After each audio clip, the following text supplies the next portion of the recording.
Hello student, exam গ্রাভিটিতে তোমাদের প্রত্যেককে স্বাগত জানাই। তোমাদের আরআরবি গ্রুপ ডির এক্সাম ডেট আউট হয়ে গেছে।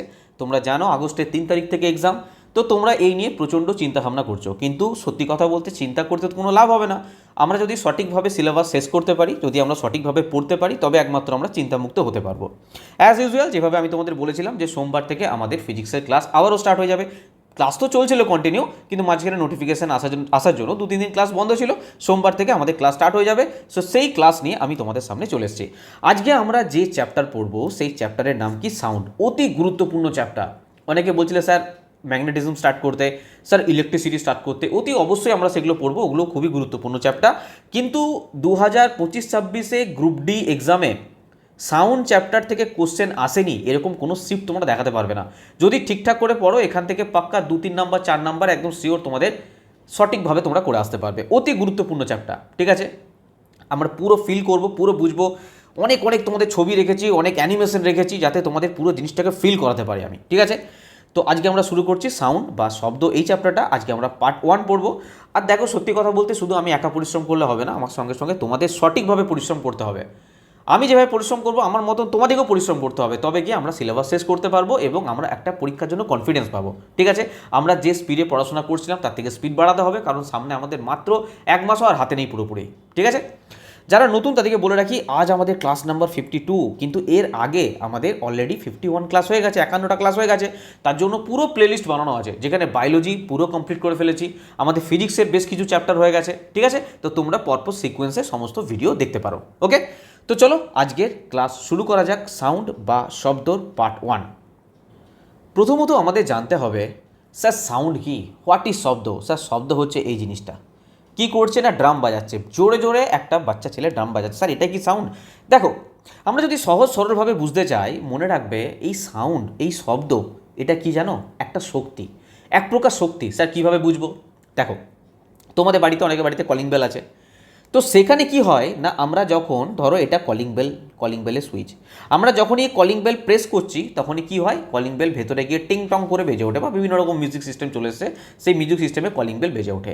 এটা কেন বাজলো? কারণ আমরা এখানে কোথাও না কোথাও, দেখো আমি সুইচ টিপছি মানে কি, এখানে আমরা কি এনার্জি দিচ্ছি, এখানে আমরা ইলেকট্রিসিটি দিচ্ছি, ইলেকট্রিক্যাল এনার্জি দিচ্ছি, বৈদ্যুতিক শক্তি দিচ্ছি, এবং সেটা কিসে পরিণত হচ্ছে? সাউন্ডে, শব্দ শক্তিতে পরিণত হচ্ছে। তো সাউন্ড কি? একটা এনার্জির ফর্ম। এরকম অনেক উদাহরণ আছে, আমরা আস্তে আস্তে সমস্ত কিছু জানবো। মোট কথা এটুকু তোমরা জেনে রাখো। কি জেনে রাখবে? স্যার শব্দ হচ্ছে এক প্রকার শক্তি। শব্দ কি? একটা এনার্জি, এক প্রকার শক্তি, যা আমাদের কানে প্রবেশ করা শ্রবণের অনুভূতি জন্মায়, ঠিক আছে? এবার ব্যাপার হচ্ছে যে স্যার সেটা তো মানলাম, কিন্তু এই শব্দ উৎপত্তি হয় কিভাবে? দেখো সহজ সরল ভাষায় যদি আমি বলতে চাই, আচ্ছা এখানে কি করছে, এই গিটার বাজাচ্ছে। আরে গিটার বাজানোর ফলে কি হয়? শব্দ উৎপত্তি হয় কি হয় না? হ্যাঁ স্যার, খুব সুন্দর শব্দ উৎপত্তি হয়। অ্যাকচুয়ালি সত্যি কথা বলতে, একটা সিম্পল সরল ভাষায় যদি বলি, যে শব্দ সৃষ্টির কারণ একটাই, সেটা হচ্ছে কি? কম্পন, ভাইব্রেশন। কি বললাম? ভাইব্রেশন। যে কোনো বস্তু কম্পনের ফলেই শব্দ সৃষ্টি করতে পারে, যে কোনো বস্তু শব্দের ফলেই কম্পনের সৃষ্টি করতে পারে, ঠিক আছে? তো কম্পনশীল বস্তু আমরা কি বলতে পারি? একটা শব্দের উৎস। যেমন এখানে দেখো কি করছে, গিটার বাজাচ্ছে। গিটারের যে তার আছে না, যে তারগুলো আছে, এই তারের মধ্যে কি করছে? টান দিচ্ছে। যখনই এই তারের মধ্যে টান দিচ্ছে, তখনই এই তারের মধ্যে কি সৃষ্টি হচ্ছে? কম্পন সৃষ্টি হচ্ছে। বিভিন্ন তারের বিভিন্ন রকম ভাইব্রেশন, বিভিন্ন রকম কম্পন, সেই জন্যই কি তৈরি হচ্ছে না, সাউন্ড তৈরি হচ্ছে। তাহলে একটা কথা বলো, একটা সিম্পল কোশ্চেন জিজ্ঞাসা করছি। ধরো এই একটা কি আছে, তোমার হাতে ধরো একটা পেন আছে। কি আছে? পেন। এই পেনটাকে তুমি নাড়াচ্ছ, রানিং একদম এদিকে রানিং নাড়াচ্ছ, ঠিক আছে? এর ফলে কি শব্দ উৎপন্ন হবে? স্যার পেনটা তোমাদের হাতে, প্রত্যেকে পেন আছে, কেউ নাড়াও দেখি শব্দ কেমন উৎপন্ন হয়। স্যার শব্দ উৎপন্ন হবে না।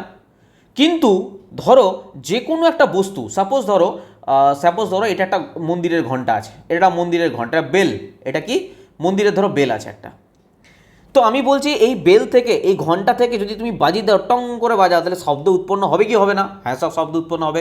তার মানে আমি বলতে পারি যে বস্তু কম্পনশীল অবস্থায় আছে, হতে পারে সেখান থেকে সাউন্ড উৎপত্তি নাও হতে পারে, ভালো করে শুনবে, যে বস্তু ভাইব্রেশন হচ্ছে, কম্পন হচ্ছে, কম্পনশীল অবস্থায় আছে, সেখান থেকে কিন্তু শব্দের উৎপত্তি নাও হতে পারে, কিন্তু যেখান থেকে শব্দ উৎপন্ন হচ্ছে সেটা 100% ভাইব্রেশন হবেই হবে। বোঝা গেল? যেখান থেকে শব্দ উৎপন্ন হচ্ছে, শব্দ উৎপন্ন হতে গেলে ভাইব্রেশন হতেই হবে। কি বললাম? কম্পন হতেই হবে। যেগুলো বললাম তোমাদের একবার লিখিত আকারে দেখিয়ে দিই। উৎপত্তি, যে কোনো বস্তু কম্পনের ফলে শব্দ সৃষ্টি হয়, কম্পন না হলে শব্দ সৃষ্টি হবে না, ভাইব্রেশন না হলে শব্দ সৃষ্টি হবে না। ব্যাস সিম্পল জিনিস। কম্পনশীল বস্তুকে শব্দের উৎস বলা হয়, যেমন গিটারের তারের কম্পন, মানুষের গলা ষড়যন্ত্রের কম্পন। একটু পরে আমরা দেখব যে মানুষের গলা ষড়যন্ত্রের ব্যাপারটা কি হয়। তার আগে আমরা ভাইব্রেশনটাকে না, কম্পনটাকে আর একটু ডিটেলসে জানবো। যে স্যার ভাইব্রেশন একটু তো বুঝলাম, যে যদি কোনো বস্তু থেকে শব্দ উৎপন্ন হয় তার মানে সেটা শিওর ভাইব্রেশন হচ্ছে, কম্পন হচ্ছে, কিন্তু এই কম্পনটা কি, ভাইব্রেশনটা কি? চলো নেক্সট স্লাইড দেখো, ফিল করবো আমরা পুরো ব্যাপারটা। আচ্ছা একটা কথা বলো, আমি এতক্ষণ যেগুলো পড়লাম একদম সিম্পল জিনিস পড়েছি, তো এর মধ্যে না বোঝার কোথাও কোনো জায়গা নেই, ঠিক আছে? তো নিশ্চিন্তে পড়ো, এক একটা করে জিনিস তোমরা বুঝতে থাকো, এর বাইরে কিছু আর পড়তে হবে না। দেখো আমি তোমাদের বলছি একটা জিনিস, ধরো ধরো ধরো মেনে নাও যে এটা একটা ধরো আমি তোমাদেরকে একটা জিনিস দিলাম, ধরো এটা একটা পেন, পেনেরও ড্রয়িং করতে চাই না আমি, যাই হোক মেনে নাও যে এটা একটা পেন। হ্যাঁ, এটা একটা পেন, কি মেনে নাও? পেন, ঠিক আছে? বা এমন একটা বস্তু, ধরো লোহার একটা বস্তু, যেখান থেকে কিনা আমি শব্দ উৎপন্ন হবে, এখান থেকে সাউন্ড উৎপন্ন হবে।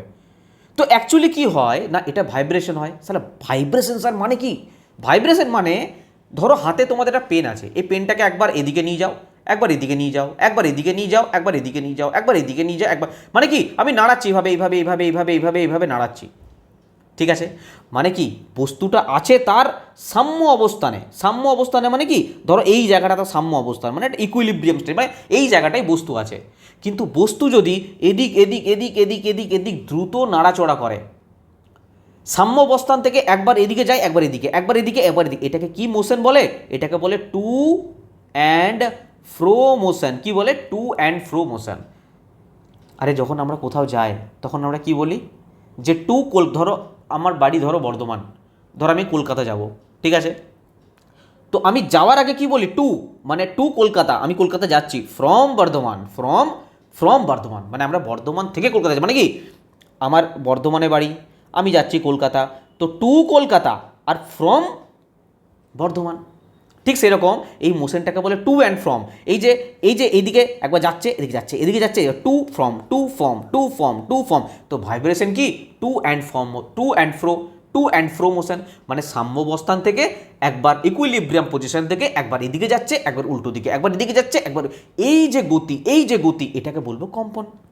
স্যার ফিল করো, এইখানে দেখো একটা ফক নিয়ে নেওয়া হচ্ছে, ফক একটু পরে পড়বে কি না কি, একটা শলাকা মেনে নাও তোমরা, যারা পিসিএম নিয়ে পড়েছো ক্লাস 12-এ যাদের ছিল তারা এটুকু ফিল করতে পারবে, বা যাদের ছিল না তাদের কোনো সমস্যা নেই। দেখতে পাচ্ছ একটা ফক রয়েছে, একটা শলাকা রয়েছে। দেখো এই জিনিসটাকে লক্ষ্য করো একবার, এটার মধ্যে ভাইব্রেশন হচ্ছে। ভাইব্রেশন মানে কি? তো আমি পার্টিকুলার না এইটুকু স্টেজ বলছি, ভালো করে দেখো, ভালো করে ফিল করে দেখো। আমি, আরে রুক যা ভাই, রুক যা রুক যা রুক যা রুক যা, দেখো আমি পার্টিকুলার এই যে এইটা পজিশন এটা রয়েছে না, এটাকে দেখো, এ তার ইকুইলিব্রিয়াম স্টেজ থেকে একবার এদিকে, একবার এদিকে, একবার এদিকে, একবার এদিকে, একবার এদিকে, একবার এদিকে, একবার এদিকে, তার ফলে কি হচ্ছে? সাউন্ড উৎপন্ন হচ্ছে, সাউন্ড উৎপন্ন হচ্ছে, তার ফলে সাউন্ড উৎপন্ন হচ্ছে। এই পজিশনটা দেখো, একবার এদিকে, একবার এদিকে, এদিকে এদিকে, এদিকে এদিকে, এর ফলে কি উৎপন্ন হচ্ছে? সাউন্ড উৎপন্ন হচ্ছে। This is to and fro motion. বোঝা গেল? তাহলে আমরা যখনই ভাইব্রেশন সম্বন্ধে বলবো আমাদের মাথায় একটাই যেন জিনিস আসে, যে to and fro, to and fro, to and fro, একবার এদিক ওদিক, এদিক ওদিক, যে জিনিসটা যাবে সেখান থেকেই শব্দ উৎপন্ন হবে। আরে বোঝা গেল? দেখো দেখো এখানে কি লেখা আছে, বলছে ভাইব্রেশন কম্পন হলো একটি বস্তু তার সাম্য অবস্থান থেকে, স্থির অবস্থান থেকে খুব দ্রুত এদিক ওদিক, টু অ্যান্ড ফ্রো যে পর্যায়বৃত্ত গতি সম্পূর্ণ হয়। যে কোনো বস্তু সাম্য অবস্থান থেকে একবার এদিকে ওদিক, এদিক ওদিক যায়, তারপর আবার উল্টো দিকে যায়, এই যে বস্তুর এই যে গতি, সেই গতিটাকেই বলা হয় কি? কম্পন, যেটা আমরা এই পিকচারে দেখতে পাচ্ছি। স্যার এটুকু ক্লিয়ার? হ্যাঁ স্যার। এবার আমি যদি বলি যে আমরা যে কথা বলছি, আরে মানুষের কথা বলছি, তুমি আমি যারা ভিডিও দেখছো তাদের কথা বলছি, আমরা কিভাবে কথা বলছি স্যার, তাহলে আমাদের মধ্যেও কিছু কি কম্পন সৃষ্টি হচ্ছে? অবশ্যই। যদি আমাদের মধ্যে, আমাদের গলার মধ্যে কিছু জিনিস না এমন আছে যার মধ্যে কম্পন যদি সৃষ্টি না হতো, আমরা কি কথা বলতে পারতাম? না স্যার, কথা বলতে পারতাম না। তার মানে আমাদের গলার মধ্যে কি আছে স্যার? চলো নেক্সট দেখো, আমাদের গলার মধ্যে না, দেখো আমাদের গলার মধ্যে ভোকাল কর্ড থাকে। আরে আমরা রেসপিরেটরি সিস্টেম পড়েছি কি পড়িনি? স্যার পড়েছি। যখন আমরা রেসপিরেটরি সিস্টেম পড়েছিলাম সেখানে এই জিনিসটা পড়েছিলাম না পড়িনি? স্যার কোন জিনিসটা? না স্যার এখানে না আমাদের শ্বাসনালী থাকে, শ্বাসনালী, যেটাকে আমরা কি বলি ট্রাকিয়া। এই শ্বাসনালীর মাধ্যমে আমাদের অক্সিজেন আসে এবং ফুসফুসে চলে যায়, যার মাধ্যমে এগুলো আমরা ডিটেলসে পড়েছি। আমাদের এত কিছু জেনে এখানে লাভ নেই, আমি শুধু এইটুকু বলতে চাই আমরা শ্বাসনালী সম্বন্ধে পড়েছিলাম না পড়িনি? ঠিক শ্বাসনালীর ওপরে একটা পার্ট থাকে, এই যে পার্টটা দেখতে পাচ্ছ এই পার্টটার নাম হচ্ছে ল্যারিংস। কি বলা হয়? ল্যারিংস, বা বলতে পারো ভয়েস বক্স। ভয়েস বক্স, ঠিক আছে স্যার। ভয়েস বক্স কেন বলা হচ্ছে? নিশ্চয়ই এই বক্সের ভেতরে এমন কিছু জিনিস আছে যেখান থেকে সাউন্ড উৎপন্ন হচ্ছে। তো এই ল্যারিংসের ভেতরে কি থাকে জানো? ভোকাল কর্ড থাকে। ভোকাল কর্ড এর ভেতরেই থাকে। যখনই ভোকাল কর্ডের মধ্যে ভাইব্রেশন হয় তখনই আমাদের সাউন্ড উৎপন্ন হয়। আরে মনে থাকবে আমাদের, দেখো এটা এনসিআরটিতে আছে, আমি এমনি তোমাদের পড়াচ্ছি না। ভোকাল কর্ড থেকে আমাদের সাউন্ড উৎপন্ন হয়। চলো এই ছবিগুলো লক্ষ্য করো একটু, এই ছবিগুলো লক্ষ্য করো। দেখো আমাদের এই গলার মধ্যে যে ট্রাকিয়া থাকে, শ্বাসনালী থাকে, শ্বাসনালীর ঠিক ওপরে কি আছে বলো? শ্বাসনালীর ঠিক ওপরে এই পুরো পার্টটাকে বলা হয় ল্যারিংস। কি বলা হয়? ল্যারিংস। এই ল্যারিংসের ভেতরে কি থাকে? ভোকাল কর্ড থাকে। এবং এই ভোকাল কর্ড কি হয় জানো? এই দেখো একবার ওপেন হয় একবার ক্লোজ হয়, একবার ওপেন হয় একবার ক্লোজ হয়। এখানেও টু অ্যান্ড ফ্রো পাতলা ঝিল্লির মতো থাকে, পাতলা ঝিল্লির মতো ওটাই টু অ্যান্ড ফ্রো কাঁপতে থাকে, কম্পনের সৃষ্টি হয়, ভাইব্রেশনের সৃষ্টি হয়। তার ফলে আমাদের কথা বলতে পারি আমরা, আমাদের সাউন্ড উৎপন্ন হয়। ঠিক আছে, একটু ডিটেলসে আমি নোট আকারে নিয়ে এসেছি, যদি তোমাদের এত কিছু প্রয়োজন নেই, জাস্ট আমি যেটুকু বললাম ওইটুকুই জানবে, এগুলো পড়ার প্রয়োজন নেই। কিন্তু যদি একটু কেউ আরও নলেজ গেন করতে চাও পড়তে পারো। আমরা যখন কথা বলতে চাই তখন মস্তিষ্ক থেকে সংকেত আসার সাথে সাথে ফুসফুস থেকে বাতাস প্রবল বেগে শ্বাসনালী দিয়ে উপর দিকে উঠতে থাকে। ভোকাল কর্ডের কি ভূমিকা? এই বাতাস যখন স্বরযন্ত্রে পৌঁছায় তখন ভোকাল কর্ড দুটো একে অপরের কাছে চলে আসে, শ্বাসনালীর পথটা সংকীর্ণ হয় এবং সেখানে কি হয় না একটা কম্পন সৃষ্টি হয়, ভাইব্রেশন সৃষ্টি হয়। আর ভাইব্রেশনের সৃষ্টি হওয়ার ফলেই আমরা আওয়াজ দিতে পারি। বোঝা গেল? দেখবে পুরুষদের পড়াবো একটু পরে, দেখবে আছে পুরুষদের গলা একটু মোটা হয়, কারণ কি? ভোকাল কর্ড বড় হয়। মহিলাদের যে ভোকাল কর্ড থাকে না সরু হয়, তার ফলে কি হয়? কম্পন বেশি হয় এবং কম্পন বেশি হওয়ার ফলে স্বরটা তীক্ষ্ণ হয়। তখন আমরা পিচ ফিট যখন পড়বো তখন আমরা এগুলো জানবো, এখন জেনে লাভ নেই। এখন শুধু এইটুকু জেনে রাখো যে ভোকাল কর্ড আমাদের ল্যারিংসের ভেতরে থাকে এবং সেইটা কম্পনের ফলে আমরা আওয়াজ করতে পারি।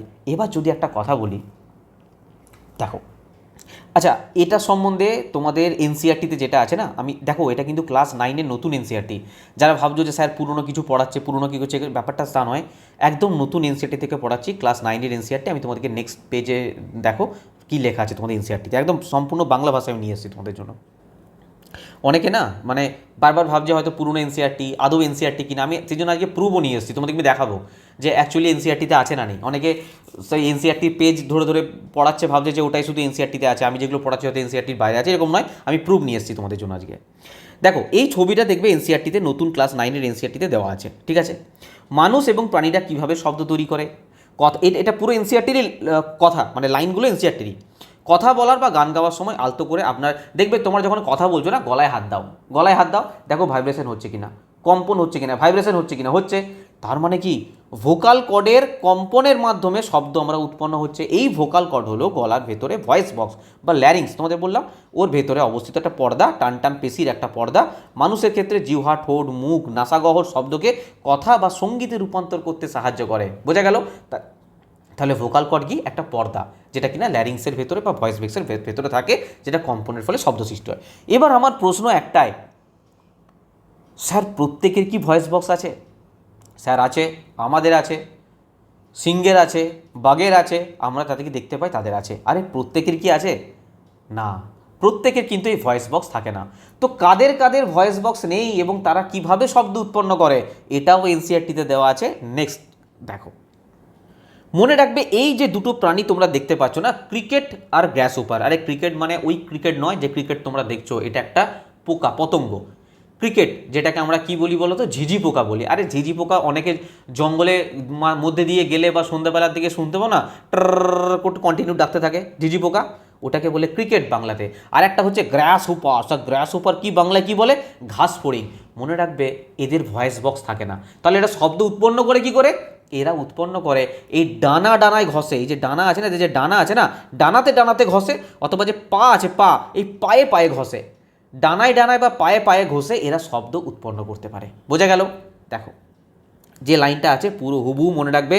কিছু প্রাণী শরীরের নির্দিষ্ট অংশ আঘাত করে বা ঘষে শব্দ উৎপন্ন করে, উদাহরণস্বরূপ ঘাস ফড়িং এবং ঝিঝি পোকা শব্দ উৎপন্ন করার জন্য তাদের ডানা বা পা ঘষে। মনে রাখবে দুটো এক্সাম্পল, ক্রিকেট, গ্রাসহোপার, যেটা বাংলায় বলে ঘাস ফড়িং, ঝিঝি পোকা। স্যার এটা কি স্যার এনসিইআরটিতে আছে? দেখে নাও, দেখো এনসিইআরটিতে আছে কিনা। Some animal produce sound by striking or rubbing certain body parts. For example, grasshopper and cricket rub their wings or legs to produce sound. তার আগে এই জিনিসটা আমি তোমাদের পড়িয়ে দিয়েছি, ঠিক আছে? দেখো এটা এনসিইআরটি পুরো এটাই দেওয়া আছে। চলো নেক্সট দেখো। ওই জন্য বলি যেটা পড়াবো তার উপরে সন্দেহ করবে না, যেটা পড়াবো চোখ বন্ধ করো না, চোখ খুলে সেটাই পড়বে, তার বাইরে কিছু ফলো করার প্রয়োজন পড়বে না তোমাদের, ঠিক আছে? এক্সট্রা দিমাগ লাগাও না কেউ। চলো নেক্সট দেখো। এবার আমাদের একটা নতুন জিনিস সম্বন্ধে পড়বো, সেটা কি স্যার? Tuning fork. এই যে বললাম তোমরা যাদের স্কুলে 12-এ সায়েন্স টায়েন্স ছিল তারা দেখেছো tuning fork. Sir tuning fork কি? এই জিনিসটা হচ্ছে টিউনিং ফর্ক। ভালো করে বুঝে নাও, এর এক একটা পার্ট ভালো করে বুঝবে, কারণ এনসিইআরটিতে সেম ছবি দেওয়া আছে। এই যে লম্বা অংশটা দেখছো না, এই যে লম্বা অংশটা, এই যে দুটো লম্বা অংশ আমরা দেখতে পাই, এটাকে আমরা কি বলবো? প্রংস। কি বলবো? প্রংস। বোঝা গেল? এটা হচ্ছে রাবার প্যাড। এই রাবার প্যাডের মধ্যে আঘাত করা হয়। রাবার প্যাডে আঘাত করলে কি হয়? এই যে টিউনিং ফর্কটা, মানে এই যে দুটো প্রংস দেখছো না, এই প্রংস দুটো কি হয় না ভাইব্রেশন করতে স্টার্ট করে, ভাইব্রেশন করতে। স্যার এই টিউনিং ফর্ক তৈরি হয় কি দিয়ে? মনে রাখবে ইস্পাত বা অ্যালুমিনিয়াম দিয়ে তৈরি হয়, ঠিক আছে? আচ্ছা, এই যে পার্টটা দেখতে পাচ্ছ, নিচের যে পার্টটা, এটাকে বলা হয় স্টেম। আরে স্টেম মানে ওইটা ভেবো না সে কাণ্ড গাছের, এসব ভাববে না কিন্তু, এটাকে বলা হয় স্টেম। স্টেম মানে স্টেমই, স্টেম, ঠিক আছে? আর এই দুটো পার্টকে কি বলা হয়? প্রংস। মনে থাকবে। যদি আমরা দেখো ভালো করে বোঝো, যদি আমরা এই প্রংসটা মানে এই যে টিউনিং ফর্কটা যদি আমরা এই প্যাডের মধ্যে মারি, একটা রাবার প্যাড যদি নিই, যে রাবার প্যাডের মধ্যে যদি মারি, তাহলে কি হবে? স্যার ভাইব্রেশন সৃষ্টি হবে। আরে ভাইব্রেশন সৃষ্টি হবে কি হবে না? হবে। এবং ভাইব্রেশন সৃষ্টির ফলে কি হবে না সাউন্ড উৎপন্ন হবে, সাউন্ড উৎপন্ন হবে। এবার তোমরা বলবে স্যার আমরা মানবো কেন সাউন্ড? আমি সিম্পল কি করলাম, এই টিউনিং ফর্কটাকে জোরে রাবার প্যাডের মধ্যে মেরে তোমাদের কানের কাছে নিয়ে এলাম, তোমরা সাউন্ড পাবে, টি করে সাউন্ড শুনতে পাবে। হ্যাঁ স্যার সাউন্ড হচ্ছে, কিন্তু ব্যাপার হচ্ছে সাউন্ড এটা থেকেই হচ্ছে, আমরা কি করে বুঝতে পারবো? সিম্পল একটা কাজ করো, একটা কাজ করো, যদি এটা ধরো তাহলে তো সাউন্ড থেমে যাবে, কারণ যখন এটা ভাইব্রেশন হয়, যখন এটা vibration to and fro to and fro to and fro to and fro to and fro, এই মোশনটা হয়, আগেই তোমাদের বললাম। কিন্তু যদি আমি হাত দিয়ে টাচ করি তাহলে তো এটা থেমে যাবে, ভাইব্রেশনটা আমরা শুনতে পাবো না। কানের কাছে যদি আমরা ধরি, এই স্টেমটাকে যদি আমরা ধরি, স্টেমটাকে নিয়ে আমরা কানের সামনে এই এই এই প্রংস দুটোকে সামনে নিয়ে আসে, আমরা শুনতে পাবো। আমরা বুঝবো কী করে যে না এখান থেকে সাউন্ড হচ্ছে? আমরা যদি এই কাঁপতে থাকা প্রংসটা নিয়ে পড়ে না, যদি কোনো জলের মধ্যে, আরে জল আছে না, জলের মধ্যে স্পর্শ করি, দেখব জলের উপরিভাগে একটা ঢেউয়ের সৃষ্টি হয়েছে, একটা ঢেউয়ের সৃষ্টি হচ্ছে, ছোট ছোট ছোট ছোট ঢেউ বা তরঙ্গের সৃষ্টি হচ্ছে। এটাই প্রমাণ করে দেয় যে কম্পনশীল বস্তুর দ্বারা শব্দ উৎপন্ন হয়, শব্দ কম্পনশীল বস্তু দ্বারা উৎপন্ন হয়। বোঝা গেল? এইটুকু জিনিসটা বললাম টিউনিং ফর্ক সম্বন্ধে। এনসিইআরটিতে এইটুকুই লেখা আছে, এইটুকুই পড়বে। এক্সট্রা আমরা যেটুকু এক্সামে আসবে আমরা সেইটুকুই পড়বো, এবং এনসিইআরটিতে যেটুকু আছে ওইটুকু, তার বাইরে পড়ার দরকার নেই, ঠিক আছে? যেটা বললাম তোমাদের একবার লিখিত আকারে দেখিয়ে দিই। চলো দেখো, দেখো এখানে কি লেখা আছে না টিউনিং ফর্ক সম্বন্ধে বলছি। একটি ইউ আকৃতি ধাতব দণ্ড যার একটা হাতল থাকে, এটা সাধারণত ইস্পাত বা অ্যালুমিনিয়াম দিয়ে তৈরি। এর ইউ আকৃতির দুই পাশের এই যে এইগুলোকে বলা হচ্ছে প্রংস, আর এই নিচের এটাকে বলা হয় কি প্রং বা টাইন বলা হয়। হ্যাঁ, প্রংসও বলতে পারো, টাইনও বলতে পারো, এই দু পাশেরটাকে। আর এগুলো একটা প্যাডের, আর নিচের পোর্শনটাকে স্টেম, তোমাদের বলেই দিলাম। এগুলো যদি একটা প্যাডের ওপরে আঘাত করে এগুলোকে কম্পিত করা হয়। আচ্ছা নেক্সট দেখো, কম্পিত করার ফলে যেগুলো বললাম সেগুলো একবার দেখে নাও। দেখো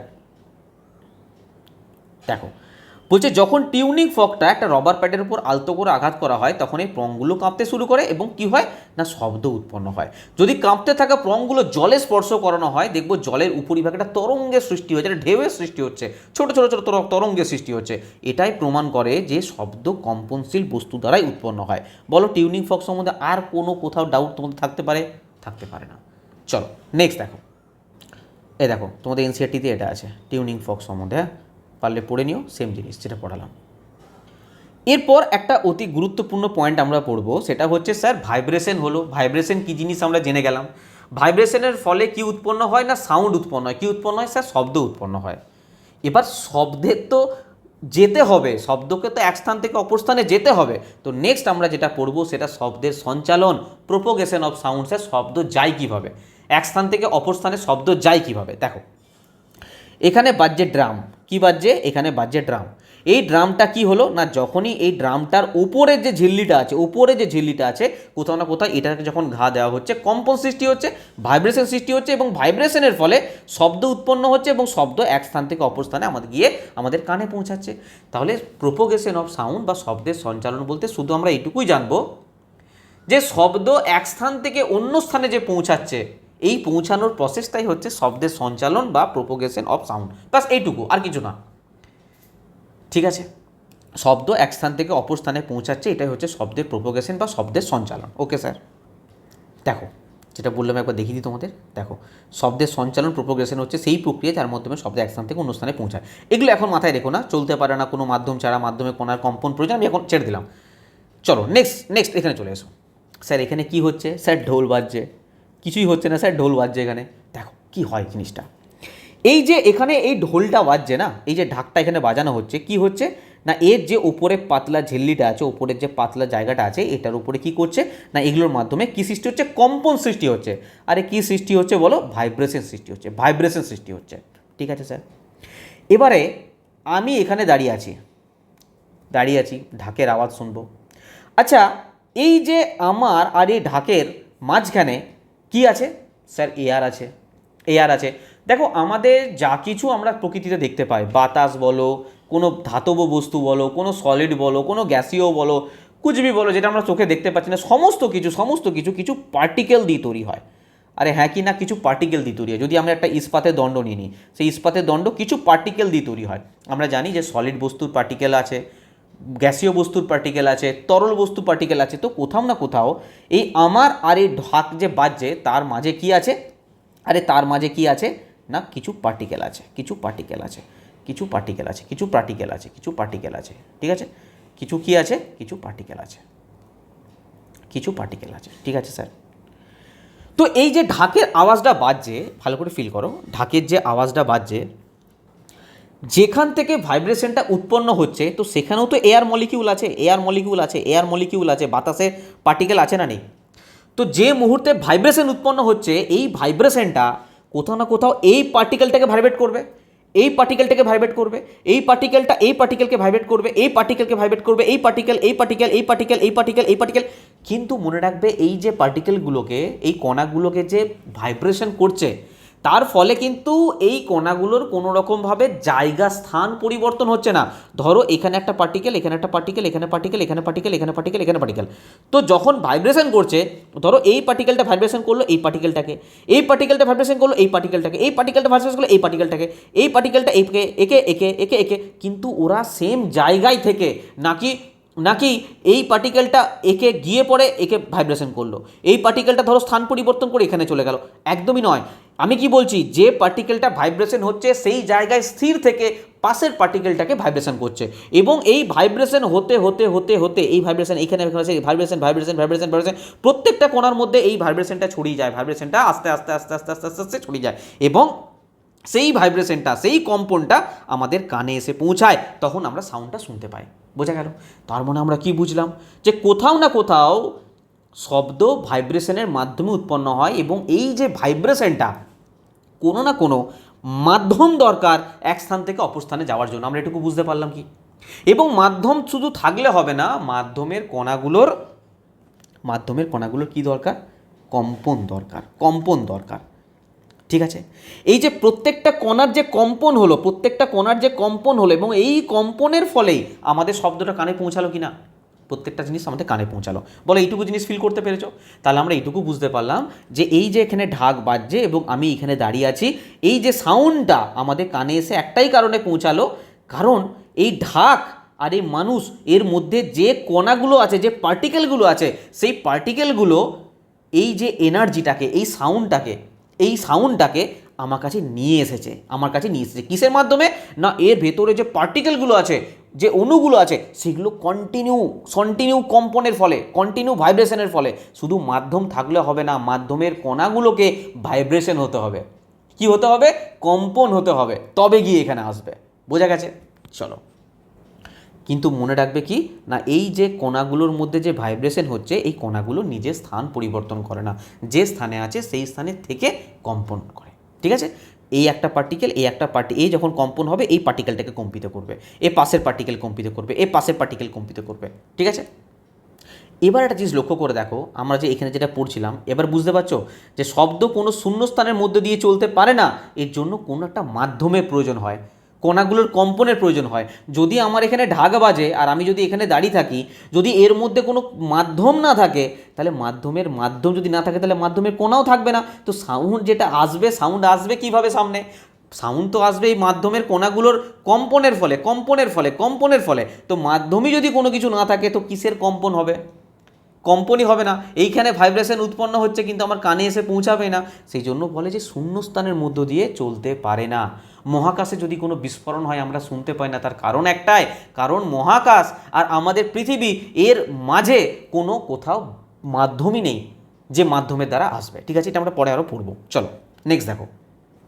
এবার যদি বলো স্যার আমরা আর একটু ভালো করে ফিল করতে চাই, দেখো আমি তোমাদের ফিল করার জন্য পুরো চেষ্টা করবো আমি, দেখো ভালো করে বুঝবে। এদিকে চলে এসো, দেখো এখানে একটা সাউন্ড প্রডিউস হচ্ছে, এটা একটা স্পিকার লাগানো আছে, ভাবো এটা সাউন্ড প্রডিউস হচ্ছে।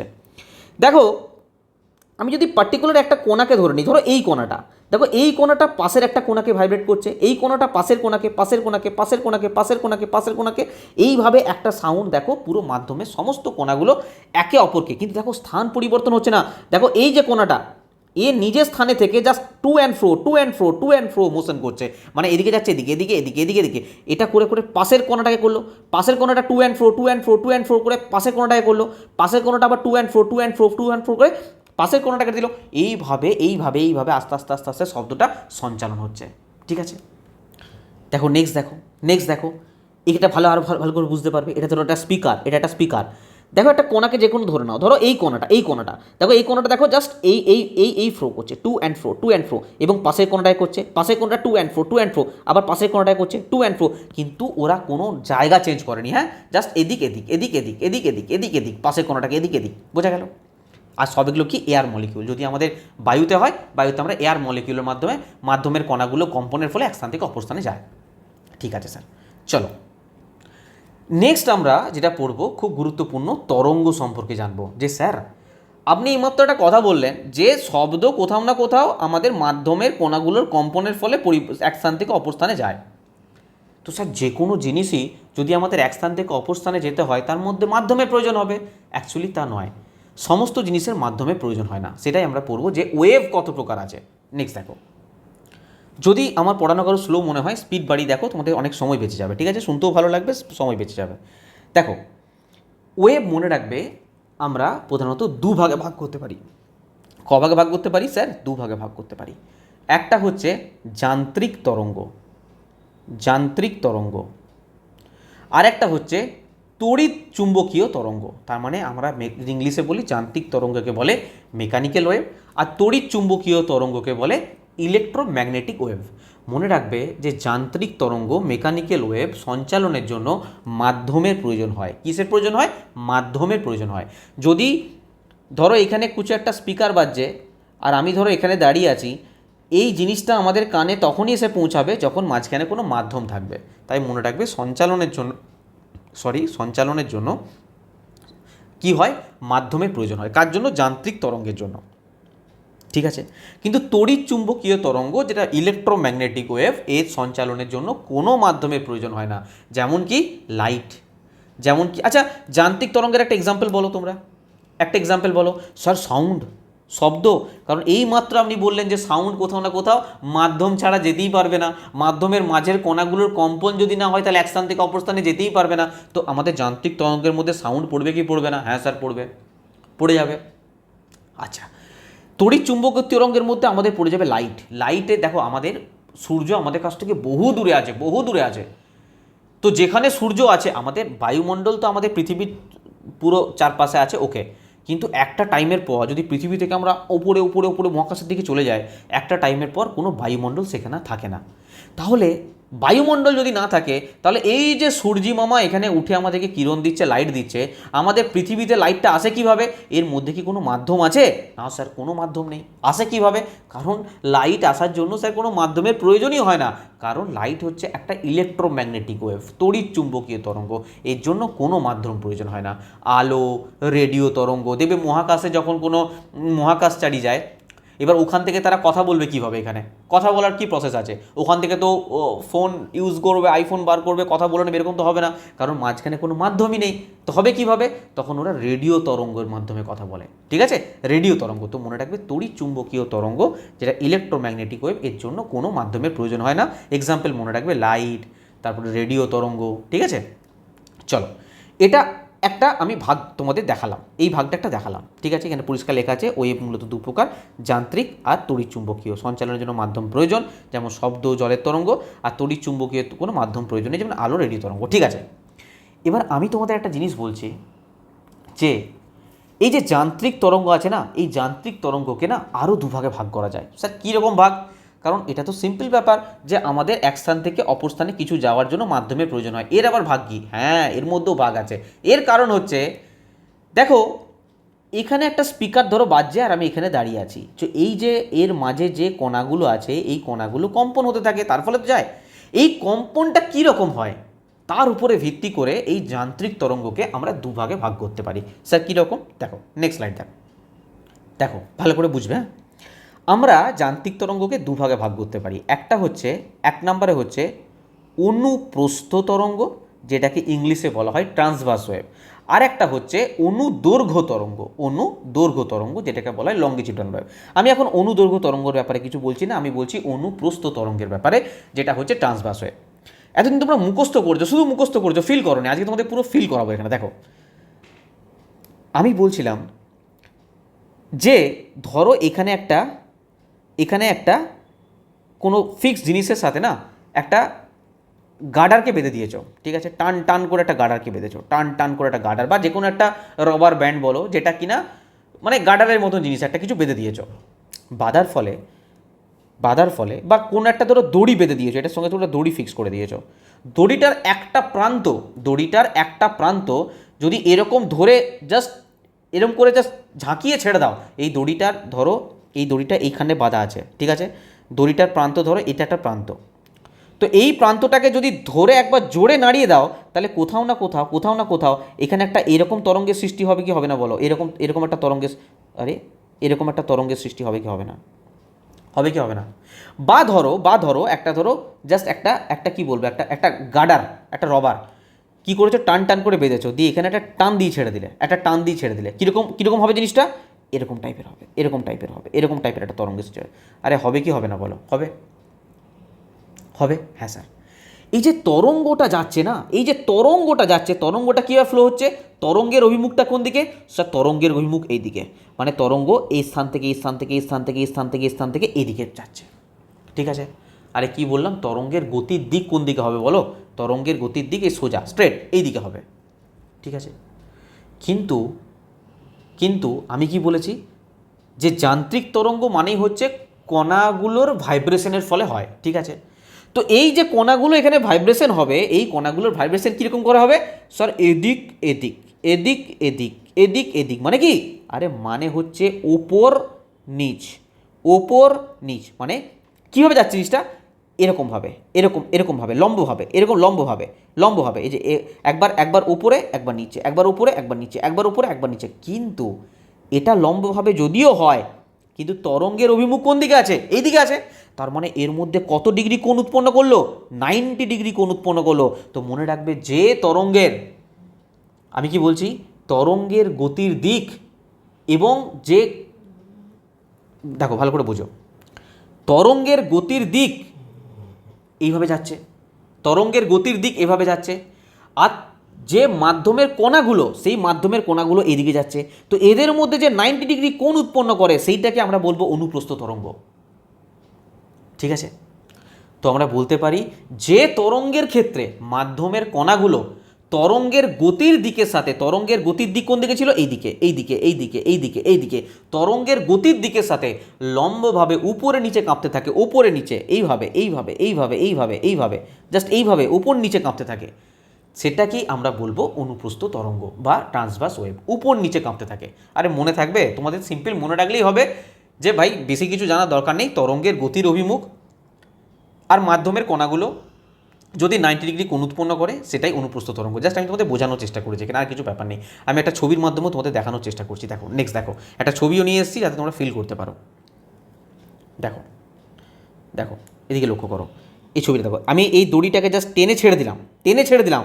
দেখো এই যে জিনিসটা, এই যে কম্পন যেটা হচ্ছে, মানে কোণাটা যেটা আছে, কোণাটা দেখো জাস্ট কীভাবে কাঁপছে, ওপর নিচে ওপর নিচে ওপর নিচে ওপর নিচে ওপর নিচে। আর একটা জিনিস লক্ষ্য করো, এই যে গতিটা যাচ্ছে, এই গতির অভিমুখ কোন দিকে, এই সাইডে। গতির অভিমুখ কোন সাইডে, এই সাইডে। তার মানে গতির অভিমুখ এই সাইডে, আর মাধ্যমের যে কোণাটা আছে, কোণাটা দেখো জাস্ট ওপর নিচে ওপর নিচে ওপর নিচে হচ্ছে, ওপর নিচে হচ্ছে, মানে এর সঙ্গে কত উৎপন্ন করছে, 90 ডিগ্রি। এটাই বলেছে যে তরঙ্গের ক্ষেত্রে মাধ্যমের কণাগুলো তরঙ্গের গতির দিকে লম্বভাবে উপর নিচে কাঁপতে থাকে তাকে আমরা বলবো অনুপ্রস্থ তরঙ্গ। যেমন জলের উপরিভাগে উৎপন্ন ঢেউ, গিটারের তারের কম্পন, এগুলো অনুপ্রস্থ তরঙ্গের উদাহরণ। আরে বোঝা গেল না, একটু বোঝাতে পেরেছি কি? হ্যাঁ স্যার। যান্ত্রিক তরঙ্গ আমরা পড়লাম অনুপ্রস্থ তরঙ্গ। আরেকটা কি আছে বললাম, যান্ত্রিক তরঙ্গকে দুভাগে ভাগ করবো, একটা অনুপ্রস্থ একটা অনুদৈর্ঘ্য। নেক্সট দেখো অনুদৈর্ঘ্য, এটা তাহলে মনে রাখবে কিন্তু যে এটা 90 ডিগ্রি কোণ উৎপন্ন করছে। Okay sir. এবার আমি তোমাদের বলছি অনুদৈর্ঘ্য তরঙ্গ, অনুদৈর্ঘ্য যেটাকে আমরা বলছি কি লঙ্গিটিউডাল লব। স্যার এটা কীরকম হবে? ধরো একটা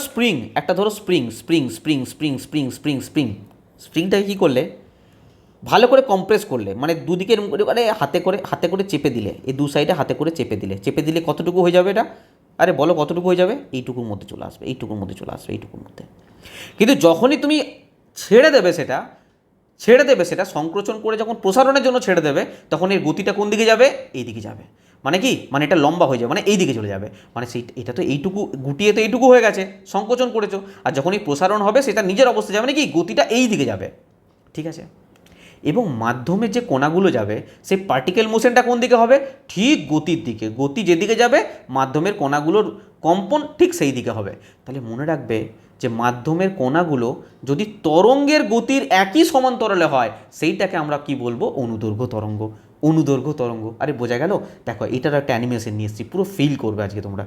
দেখো এদিকে লক্ষ্য করো, দেখো এ একটা কী রয়েছে, আরে হ্যাঁ দেখো অ্যানিমেশনটা হচ্ছে। দেখো এই একটা স্প্রিং রয়েছে, এই স্প্রিংটাকে যখন আমরা জাস্ট একটা ধাক্কা মেরে ছেড়ে দিলাম, দিয়ে এনার্জি কোন দিকে ট্রান্সফার হচ্ছে? এইদিকে। দেখো তরঙ্গটা কোন দিকে যাচ্ছে? এইদিকে যাচ্ছে। ভালো করে লক্ষ্য করো। দেখো এনার্জি ট্রান্সফার এদিকে যাচ্ছে।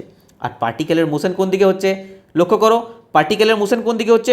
ঠিক এই বরাবর কাঁপছে। এই মাধ্যমের কণাগুলো এই বরাবর কাঁপছে, মানে এইভাবে কাঁপছে, মানে তরঙ্গের গতির দিকেই এই মাধ্যমের কণাগুলোর কম্পন হচ্ছে। সেটাই বলছে যে তরঙ্গের ক্ষেত্রে মাধ্যমের কণাগুলো তরঙ্গের গতির দিকে সমান্তরালে বা একই দিকে কাঁপতে থাকে তাকে আমরা বলবো অনুদৈর্ঘ্য তরঙ্গ। আরে বোঝা গেছে?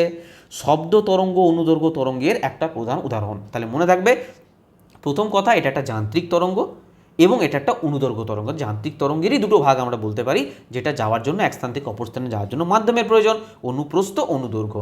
অনুপ্রস্থ এইভাবে কণাগুলো কাঁপতে থাকে, মানে 90 ডিগ্রি কোণ উৎপন্ন করে। আর অনুদৈর্ঘ্যের ক্ষেত্রে সমান্তরাল তরঙ্গের গতির দিক এবং মাধ্যমের যে কণাগুলো কাঁপতে থাকে সেটা একই দিকে। ঠিক আছে। তো তরঙ্গ সংকোচন, কম্প্রেশন, প্রসারণ, কম্প্রেশন রেয়ারফ্যাকশন, আমরা একটু পরে শব্দটাও দেখবো। কম্প্রেশন রেয়ারফ্যাকশন এইভাবে সামনের দিকে অগ্রসর হয়। বলো এটুকু ক্লিয়ার? আরে এত সুন্দর অ্যানিমেশন করে তোমাদের সামনে নিয়ে এসেছি, বাস খুশি থাকো তোমরা। ঠিক আছে, ভালো লাগলে বাস একটা আচ্ছা কমেন্ট করে যাও, একটা লাইক করে যাও, বাস আর কি চাই। চলো নেক্সট দেখো এদিকে দেখো, আমি আরেকবার তোমাদের বলছি, যেটা ট্রান্সভার্স ওয়েভ মানে কোনটা বললাম বলো? ট্রান্সভার্স ওয়েভ মানে হচ্ছে অনুপ্রস্থ তরঙ্গ, যেটা প্রথমে পড়ালাম। মাধ্যমের কণাগুলো এইভাবে যায়। হ্যাঁ দেখো, মাধ্যমের কণাগুলো ওপর নিচে যায়। ঠিক আছে। আর এ কোন দিকে যায়? মানে তরঙ্গের গতি কোন দিকে থাকে না? সামনের দিকে থাকে। ঠিক আছে। ওয়েভ প্রোপোগেশন কোন দিকে থাকে না? সামনের দিকে। দেখতে পাচ্ছ এরকম করে, মানে এই অ্যাঙ্গেলে থাকে। আর এই যে লঙ্গিটিউডাল ওয়েভ, যেটাকে বললাম কি লঙ্গিটিউডাল মানে অনুদৈর্ঘ্য, যেটা শব্দ বললাম। দেখো পার্টিকেল মুভমেন্ট এদিকে হচ্ছে, পার্টিকেল মুভমেন্ট মানে কম্পনের মাধ্যমে কণাগুলো এদিকে কাঁপছে, এবং ওয়েভ প্রোপোগেশন, ওয়েভটা যাচ্ছে কোন দিকে না সামনের দিকে যাচ্ছে, দুটোই সামনের দিকে যাচ্ছে আমাদের, ঠিক আছে। এটা হচ্ছে লংজিটিউডাল ওয়েভ, ঠিক আছে স্যার, এটুকু আমাদের কাছে ক্লিয়ার। দেখো এগুলো যদি বুঝতে না পারো না, পরবর্তীকালে যে জিনিসগুলো বোঝাবে আরোই বুঝতে পারবে না, শব্দ কীভাবে অ্যাকচুয়ালি সঞ্চালন হচ্ছে তাহলে বুঝতে পারবে না যদি এই জায়গাটা বুঝতে না পারো। তাহলে আমরা এখানে কি পড়বো, আমরা এখানে লংগিটিউডাল ওয়েভ সম্বন্ধে পড়বো, ট্রান্সভার্স ওয়েভ সম্বন্ধে পড়বো না। ট্রান্সভার্স ওয়েভ জেনে নিলাম জিনিসটা কি, আমরা পড়বো লংগিটিউডাল ওয়েভ, কারণ কি শব্দ হচ্ছে লংগিটিউডাল ওয়েভ, ঠিক আছে, মানে কি অনুদৈর্ঘ্য তরঙ্গ, অনুদৈর্ঘ্য তরঙ্গ, ঠিক আছে। এবার চলো নেক্সট দেখো, তাও বলছি আমি তোমাদের এই মাত্র বললাম যে সরি, শব্দ হচ্ছে একটা অনুদৈর্ঘ্য তরঙ্গ, আর অনুদৈর্ঘ্য তরঙ্গ মানে কি সংকোচন প্রসারণ, সংকোচন প্রসারণ, কম্প্রেশন রেয়ারফ্যাকশন এর মাধ্যমে যাবে, ঠিক আছে। তো আমি তোমাদের একটা জাস্ট অ্যানিমেশন দেখাচ্ছি, ভালো করে ফিল করো এটা। আমি বলছি দেখো কোথাও না কোথাও, কোথাও না কোথাও এখানে কি হচ্ছে একটু দেখো ঘনত্ব বেশি দেখতে পাচ্ছ, আর এই জায়গাটায় দেখো ঘনত্ব কম দেখতে পাচ্ছ, আবার দেখো এই জায়গাটায় ঘনত্ব কম, আবার দেখো এই জায়গাটায় ঘনত্ব বেশি, হ্যাঁ এইভাবে যাচ্ছে। একটা জিনিস এখানে ভালো করে দেখো, আমি একটু জুম করে কি তোমাদের দেখাবো, চলো আমি তোমাদের জুম করেই দেখাই, দেখো এদিকে দেখো, এখানে কোথাও তুমি দেখতে পাচ্ছ যে এই কণাগুলোর কোথাও না কোথাও কম্পন হচ্ছে, কোথাও না কোথাও এই কণাগুলো যেগুলো আছে এই কণাগুলোর কম্পন হচ্ছে, এবং কম্পনের ফলে সে পাশেরটাকে কম্পিত করছে, পাশেরটাকে কম্পিত করছে, পাশেরটাকে, এইভাবে প্রত্যেকটা কণা তার পাশের কণাগুলোকে ভাইব্রেশন করছে, ঠিক আছে স্যার, ঠিক আছে স্যার। এবং কোথাও না কোথাও তার জন্য দেখো কোথাও একটা কম্প্রেশন সৃষ্টি হচ্ছে, মানে এর ঘনত্ব বেশি, আরে সংকোচন সৃষ্টি হচ্ছে। আবার দেখো কোথাও দেখো রেয়ারফ্যাকশন হচ্ছে, মানে কি এখানের ঘনত্ব কম, মানে যখন মাধ্যমের কণাগুলো একে অপরের খুব কাছে চলে আসছে তখন কি সেখানে ঘনত্ব বেশি, বায়ুর চাপ বেশি, ঘন বসতিপূর্ণ অঞ্চল সেই জায়গাটা, যেমন এই জায়গাটা, ওহো সরি দেখো, যেমন এই জায়গাটা দেখো, এই জায়গাটা দেখো, এটা ঘনবসতিপূর্ণ অঞ্চল, এই জায়গাটা ঘনবসতিপূর্ণ অঞ্চল, তার মানে কি মানে এই যে সংকোচন যখন হচ্ছে মাঝে মধ্যে কি হচ্ছে কণাগুলো একে অপরের কাছে চলে আসছে, একদম কাছে চলে আসছে, তার জন্য এই রকম জিনিসটা দেখতে পাচ্ছি আমরা, ঠিক আছে। এই জায়গাটা কি বলবো সংকোচন, কম্প্রেশন।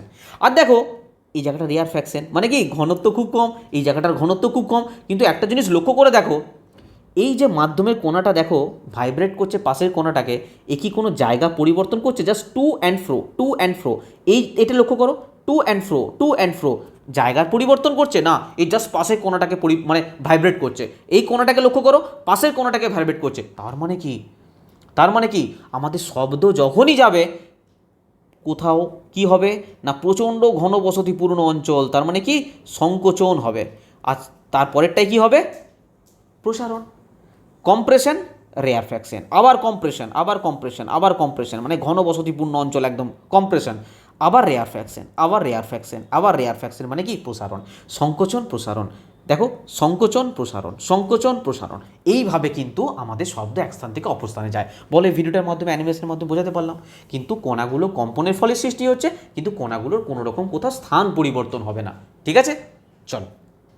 চলো ঠিক আছে, দেখো এখানে কি বলেছে না সংকোচন আর প্রসারণ, যখন মাধ্যমের কণাগুলো একে অপরের খুব কাছে চলে আসছে সেটা ঘনবসতিপূর্ণ অঞ্চল তৈরি করে, এখানে বায়ুর চাপ ঘনত্ব বেশি থাকে, আর প্রসারণ মানে কি যখন কণাগুলো একে অপরের থেকে দূরে সরে যায়, হালকা অঞ্চল তৈরি করে যেখানে বায়ুর চাপ ও ঘনত্ব কম থাকে। এটা অ্যানিমেশন ছাড়া তোমাদের বোঝানো কোনোভাবেই মুখে পসিবল নয়, বুঝতে পেরেছো?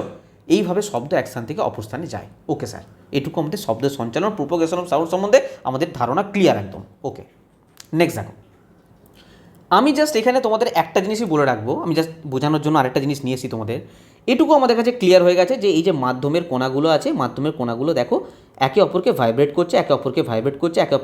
করছে, সংকোচন প্রসারণ, এই পার্টিকেলগুলো যেগুলো আছে পার্টিকেলগুলো দেখো জাস্ট একটা জায়গাতে নিজে স্থির থেকে, দেখো এই জায়গাটা নিজে স্থির থেকে জাস্ট টু অ্যান্ড ফ্রো মোশনের মাধ্যমে এ করছে, এই দেখো রেয়ারফ্যাকশন কম্প্রেশন, এইভাবে শব্দ এক স্থান থেকে অপর স্থানে যায়।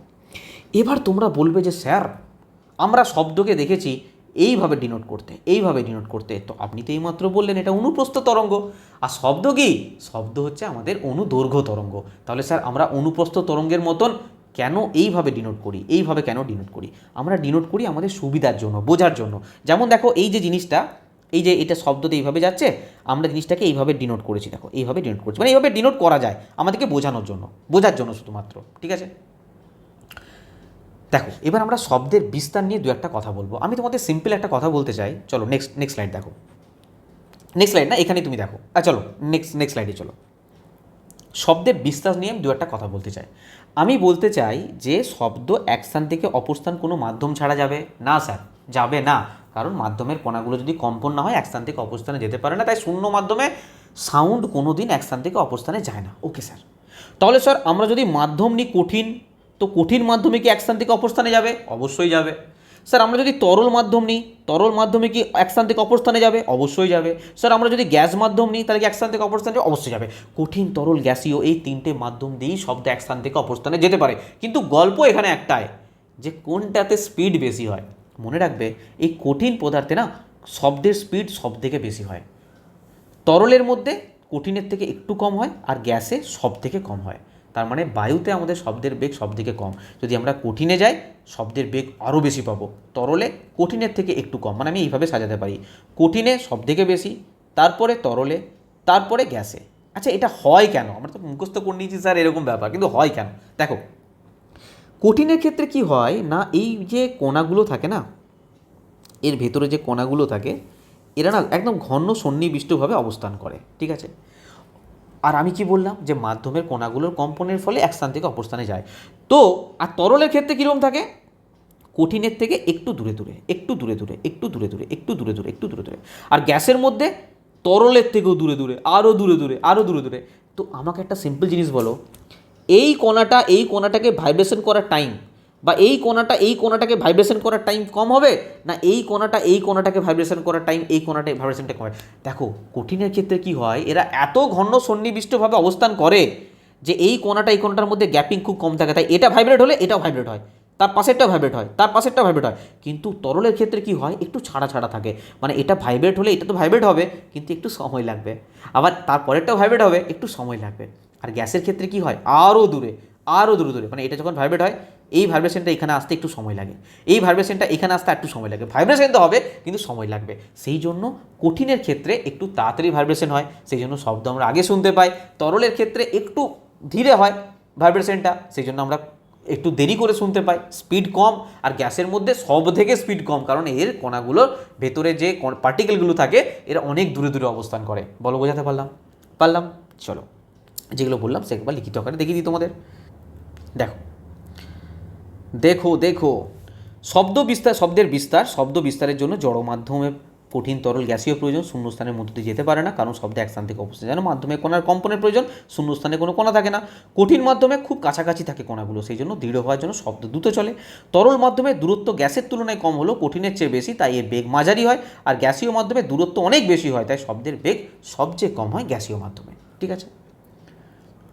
এই যে ছবিটা দিয়েছি এটা তোমরা কোথায় দেখতে পাবে? এনসিইআরটিতে দেখতে পাবে। এনসিইআরটিতে দেখো, আমরা ছোটোবেলায় করতাম না যে একটা কাঠের টেবিল বা কাঠের কোনো তক্তা কিছু থাকলে পরে কী হতো না, এই কানে এখানে আমরা যদি এখানে কেউ আওয়াজ করতো, দেখো এখানে এই আওয়াজ করছে, এ কী করছে, এই শব্দটা এই যে কাঠের যে কোণাগুলো আছে, কোণাগুলো ভাইব্রেশনের ফলে এই ব্যক্তিটা শুনতে পাচ্ছে, ঠিক আছে? এটা কিসে এক্সাম্পল না, কঠিনের মাধ্যমে শব্দ এক স্থান থেকে অপর স্থানে যায়। এটা এনসিইআরটির এক্সাম্পল। ওকে, দেখো এই এক্সাম্পলটা না তোমাদের এনসিইআরটিতেই দেওয়া আছে। হ্যাঁ, এটা কি বলতে চাইছে আমি শর্টে তোমাদের বলে দিচ্ছি। বলতে চাইছে যে শব্দ, আমি তোমাদের বললাম যে তরলের মধ্য দিয়েও এক স্থান থেকে অপর স্থানে যেতে পারে, তরলের মধ্য দিয়েও শব্দ এক স্থান থেকে অপর স্থানে যেতে পারে, ঠিক আছে? প্রোপোগেট করা, শব্দের সঞ্চালন হওয়াটা পসিবল। এখানে এক্সাম্পল এটাই বলতে চাইছে যে তুমি একটা বাইরে দুটো চামচ নিয়ে যখন তুমি একে অপরের সাথে আঘাত করবে, আমরা বাইরে শুনতে পাবো, তার মধ্যে তার মানে কি, বায়ুর মাধ্যমে শব্দ এক স্থান থেকে অপর স্থানে চলে গেল, ঠিক আছে? কিন্তু ওই চামচ দুটো নিয়ে যখন আমি জলের ভেতরে নিমজ্জিত করব, দুটো চামচকে পুরো ডুবিয়ে দেবো, তারপরে যখন আমি আওয়াজ করব, এই দুটো চামচ একে অপরের সঙ্গে আওয়াজ করব এই বিকারটাকে না টাচ করে, তাহলেও কিন্তু আমরা এই সাউন্ডটাকে বাইরে শুনতে পাবো। হ্যাঁ, তাহলেও আমরা বাইরে সাউন্ডটাকে শুনতে পাবো। তার মানে কি বলতে চাইছে না, শব্দ তরলের মধ্য দিয়েও এক স্থান থেকে অপর স্থানে যায়। জাস্ট এই এক্সাম্পলটা ছিল, আমি তোমাদের ছবি দিয়ে দেখিয়ে দিলাম। বাস আমরা তো এছাড়া জানি যে শব্দ কঠিন, তরল, গ্যাসীয় সব কিছুর মাধ্যমেই এক স্থান থেকে অপর স্থানে যেতে পারে। ওকে, চলো এটা আরেকটা এক্সাম্পল। প্রথমে আমরা ওই টেবিলে দেখলাম ওটা কঠিনের মধ্য দিয়ে এক স্থান থেকে অপর স্থানে যাচ্ছে, তারপরে আমরা তরলে দেখলাম এটা হচ্ছে গ্যাসীয় মাধ্যমে। দেখো এখানে কি বলেছে, আমরা একটা এখানে না একটা কি নিয়েছে, একটা ভ্যাকিউম বেল জার নিয়েছে, এটা বেল জার মানে কি, মানে এর মধ্যে ইলেকট্রিক্যাল বেল লাগানো আছে, আমরা ইলেকট্রিক্যাল বেল, এই যে লাগানো আছে ইলেকট্রিক্যাল বেল, আমরা যদি এখানে পাওয়ার সাপ্লাই আছে, যদি আমরা কারেন্ট দিই কী হবে, এই বেলটা বাজবে, টাং করে বাজতে শুরু করবে।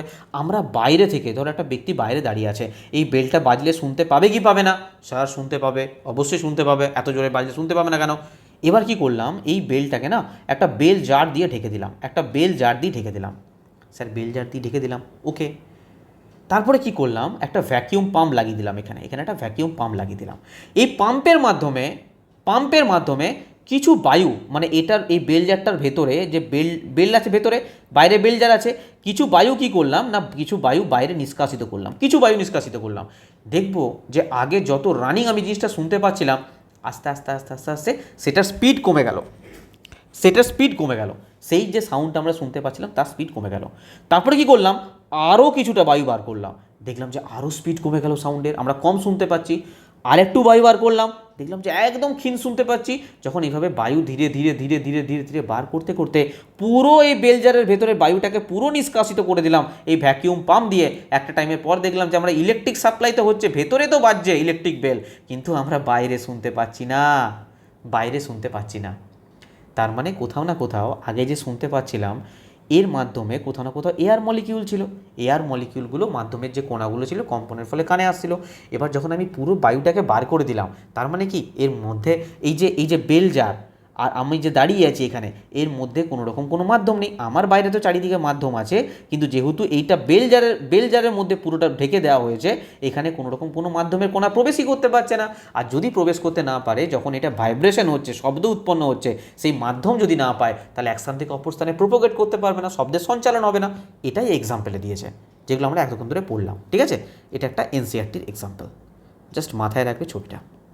চলো নেক্সট দেখো, আমরা এখানে যেগুলো পড়লাম তার উপরে বেস করে আমি তোমাদের জন্য কিছু নোট রেখেছি, জাস্ট নেক্সট স্লাইডে দেখো, জাস্ট পড়ে নেবে। ঠিক আছে, জাস্ট পড়ে নেবে, দেওয়া আছে সব শূন্যস্থানের শব্দ, একই জিনিস, এর কারণ কি না কি এগুলো সব জানো তোমরা, এগুলো পড়ে নেবে। মাধ্যম, শূন্যস্থান, শব্দের বিস্তার, মহাকাশে যখন শূন্যস্থানে যখন শব্দই শোনা যায় না, মহাকাশ কারণ কি ভ্যাকিউম থাকে, পুরো মহাকাশ আর পৃথিবীর মধ্যে পুরো ভ্যাকিউম থাকে, তো যখন কোনো মহাকাশচারী যায় তখন তারা শুনতে পায় না।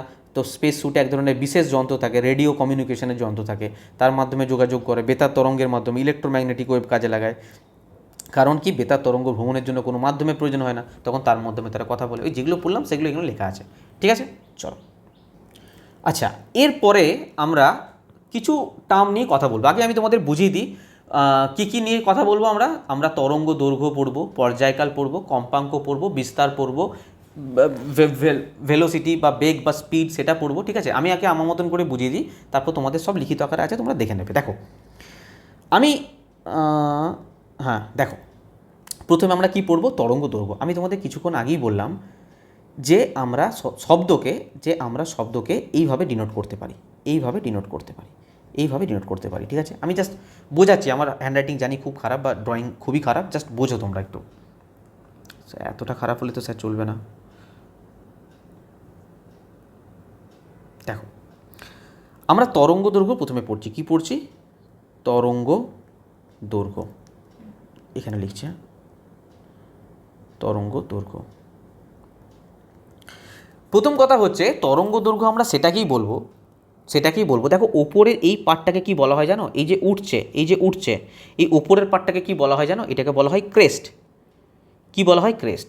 আর এই যে নামছে এই যে নিচের পার্টটাকে কি বলা হয় জানো, এটাকে বলা হয় ট্রাফ। কি বলা হয়, ট্রাফ বলা হয়। ঠিক আছে, তারপরে আবার যে উঠছে এটাকে আমরা কি বলবো, ক্রেস্ট। তারপরে আবার যে নামছে সেটাকে কি বলবো, ট্রাফ। মনে রাখবে এই ক্রেস্ট থেকে অপর ক্রেস্ট, এই যে ডিস্টেন্স, এটাকে আমরা কি বলতে পারি, ওয়েভলেন্থ বা তরঙ্গ দৈর্ঘ্য। আমরা তরঙ্গ দৈর্ঘ্যকে একটা বিশেষ অক্ষর দ্বারা প্রকাশ করি, যেটাকে বলা হয় কি, ল্যামডা। কি বলা হয়, ল্যামডা। মনে রাখবে। আচ্ছা, এটা গেল ক্রেস্ট টু ক্রেস্ট, এই ডিস্টেন্সটাকে স্যার আমরা কি বলবো, তরঙ্গ দৈর্ঘ্য।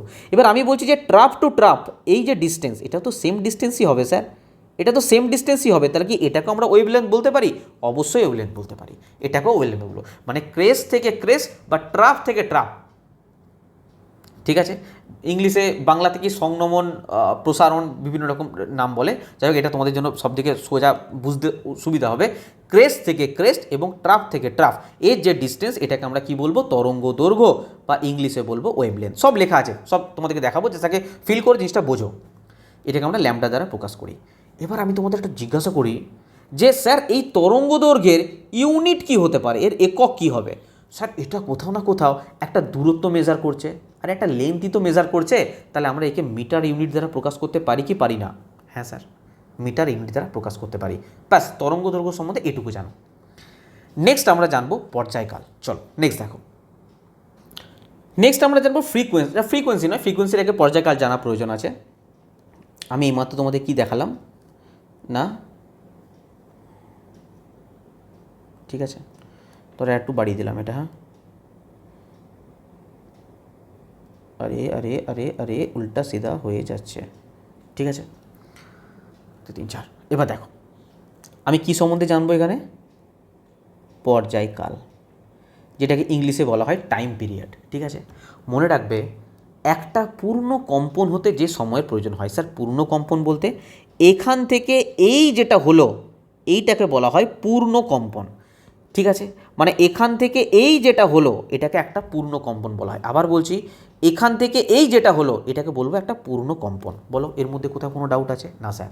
মনে রাখবে একটা পূর্ণ কম্পন হতে, আবার রিপিট করছি, আবার রিপিট করছি, আবার রিপিট করছি, এই একটা পূর্ণ কম্পন হতে যতটা সময় লাগে সেই সময়টাকে বলা হয় পর্যায়কাল। মনে রাখবে পর্যায়কালকে আমরা ক্যাপিটাল টি দ্বারা প্রকাশ করি। এবার তোমরা বলো আমাকে এর ইউনিট কী হবে, এর ইউনিট কী হবে? এবার তোমরা বলবে স্যার এটা তো সময় বোঝাচ্ছে।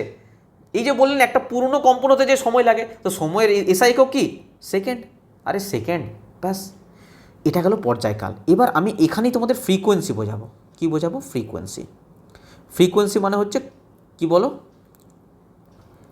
কম্পাঙ্ক। ফ্রিকোয়েন্সি হচ্ছে কম্পাঙ্ক। দেখো কম্পাঙ্ক হচ্ছে প্রতি সেকেন্ডে যতগুলো পূর্ণ কম্পন হয়, ধরো 1 সেকেন্ডে 1টা 2টো 3টে 4টে পূর্ণ কম্পন হয়েছে, তাহলে আমাদের এখানে ফ্রিকোয়েন্সি কী হয়ে যাবে? 4 প্রতি সেকেন্ডে। ধরো ধরো 1টা 2টো, আরে 1টা 2টো 3টে, হ্যাঁ ধরো 1 সেকেন্ডে এই 3টে পূর্ণ কম্পন হয়েছে। পূর্ণ কম্পন মানে আবার বলছি এই 1টা কম্পন, এই 2টো কম্পন, এই 3টে কম্পন। তো 1 সেকেন্ডে ধরো 3টে কম্পন হয়েছে, তাহলে আমি বলতে পারবো এর কম্পাঙ্ক 3, এর কম্পাঙ্ক 3। তো মনে রাখবে প্রতি সেকেন্ডে, ভালো করে বুঝবে, আমি এক্ষুনি একটা কোশ্চেন জিজ্ঞাসা করবো, উত্তর দেবে প্রতি সেকেন্ডে। আর এরপরেই কিন্তু প্রিভিয়াস ইয়ার কোশ্চেন আছে, তোমরা করতেই পারবে যদি না বোঝো। এখানে প্রতি সেকেন্ডে যতগুলো আমার পূর্ণ কম্পন হচ্ছে তাকে আমরা কম্পাঙ্ক বলবো। কম্পাঙ্কের একক আমরা হচ্ছে হার্জ, আমরা হার্জ দ্বারা ডিনোট করি এই জেড দিয়ে। ঠিক আছে, এই জেড দিয়ে। চলো আমি তোমাদের একটা কোশ্চেন দিচ্ছি, সেই কোশ্চেনটা করে দেখাও। নেক্সট স্লাইড দেখো। আমি তোমাদের কোশ্চেনটা এইভাবে দিচ্ছি,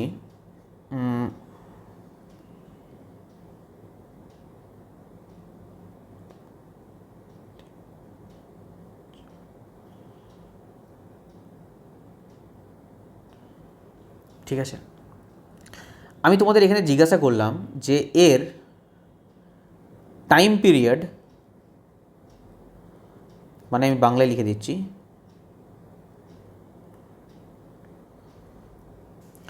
আমি বললাম এর পর্যায়কাল হচ্ছে 4 সেকেন্ড।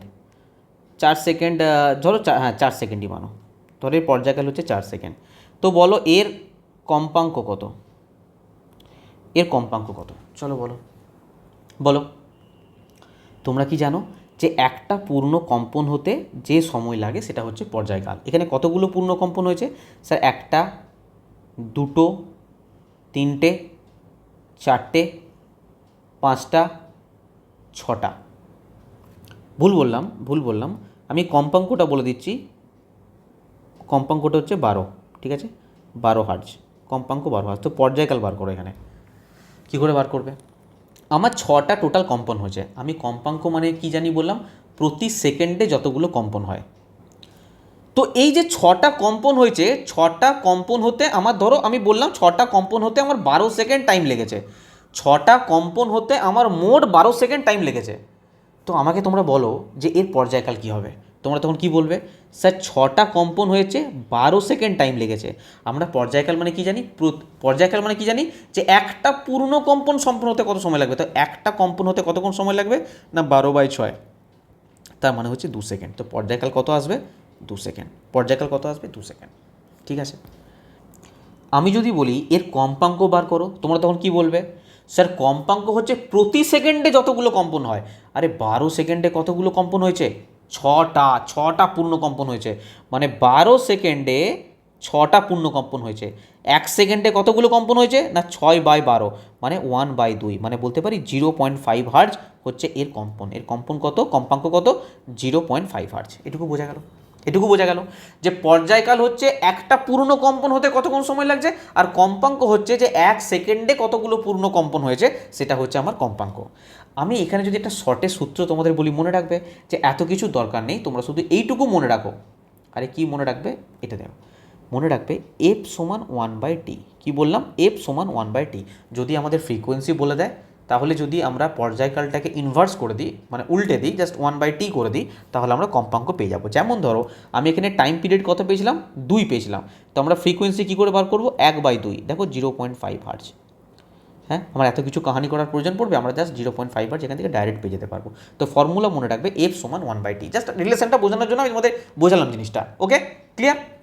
চলো আমরা এবার নেক্সট আরেকটা জিনিস আছে আমাদের, সেটা হচ্ছে বিস্তার, অ্যাম্পলিটিউড পড়বো। এটুকু তোমাদের বোঝা গেল, ফ্রিকোয়েন্সি, ঠিক আছে, তারপরে তোমার পর্যায়কাল, টাইম পিরিয়ড, তরঙ্গ দৈর্ঘ্য, ওয়েভ লেন্থ, এগুলো বোঝা গেল, কাকে কী দ্বারা ডিনোট করবো, কার ইউনিট কী হবে। ঠিক আছে, এবার দেখো অ্যাম্পলিটিউড কাকে বলে। দেখো ধরো ধরো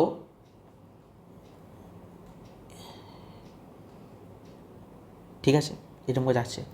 অ্যাম্পলিটিউড হচ্ছে, আমরা ধরো এইটাকে বলি মিন পজিশান। ঠিক আছে, এই যে আমি যেখানে দাগ টানি একটা, এই পজিশানটাকে আমরা কী বলতে পারি, মিন পজিশান, বা বলতে পারো সাম্যাবস্থান। তো এই মিন পজিশান থেকে এই কতটা এর ডিস্টেন্স যাচ্ছে ক্রেস্ট পর্যন্ত, বা মিন পজিশান থেকে কতটা নিচের দিকে যাচ্ছে, এই জিনিসটাই হচ্ছে কি, অ্যাম্পলিটিউড। এই জিনিসটাই হচ্ছে অ্যাম্পলিটিউড। অ্যাম্পলিটিউডকে আমরা এ দ্বারা ডিনোট করি। কী দ্বারা ডিনোট করি, এ দ্বারা ডিনোট করি।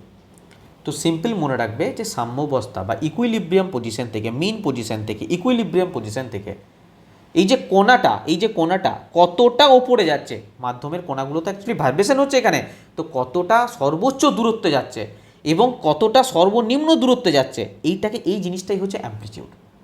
বলো ক্লিয়ার? তো আমি তোমাদের যেগুলো বললাম, আচ্ছা আরেকটা জিনিস বাকি আছে, বাদ দাও, আমি তোমাদের এই যে জিনিসগুলো বললাম একবার তোমাদের পরপর একবার লিখিত আকারে দেখিয়ে দিই তোমাদের। চলো দেখো, তরঙ্গ দৈর্ঘ্য, ওয়েভলেন্থ, যেটা আমরা পড়লাম, এখানে দেখো ফিল করো একটু। জাস্ট এখানে বলেছে তরঙ্গ দৈর্ঘ্য হচ্ছে একটি তরঙ্গের দুটি পরপর একই দশার বিন্দু, যেমন দুটি পরপর সংনমন বা দুটি পরপর প্রসারণের মধ্যবর্তী দূরত্বকে বলে ওয়েভলেন্থ, যার একক হচ্ছে মিটার। এই দেখো ক্রেস্ট আর এই হচ্ছে ক্রেস্ট, তো এর মধ্যে যে ডিস্টেন্স বা এই যে ট্রাফ আর এই যে ট্রাফ, এর মধ্যে যে ডিস্টেন্স, অ্যাকচুয়ালি কি এগুলো মাধ্যমের কোণাগুলো জাস্ট সংকোচন প্রসারণের মাধ্যমে যাচ্ছে, এইটাই এভাবে দেখিয়েছি আর কি। ঠিক আছে, এটা গেল তরঙ্গ দৈর্ঘ্য, যাকে আমরা ল্যাম্বডা দ্বারা ডিনোট করি। নেক্সট দেখো, নেক্সট হচ্ছে পর্যায়কাল। পর্যায়কাল কি বললাম, পর্যায়কাল কি বললাম, যে একটা পূর্ণ কম্পন হতে যে সময় প্রয়োজন হয় তাকে পর্যায়কাল বলে, যার একক হচ্ছে সেকেন্ড। একটা পূর্ণ কম্পন, এই একটা পূর্ণ কম্পন। ঠিক আছে, আর এই ফর্মুলাটা আমরা আলোচনা করলাম, F সমান 1/t, জাস্ট ডাইরেক্ট মনে রাখবে। পর্যায়কালকে আমরা ক্যাপিটাল T দ্বারা ডিনোট করি। নেক্সট দেখো, নেক্সট হচ্ছে কম্পাঙ্ক, ফ্রিকোয়েন্সি।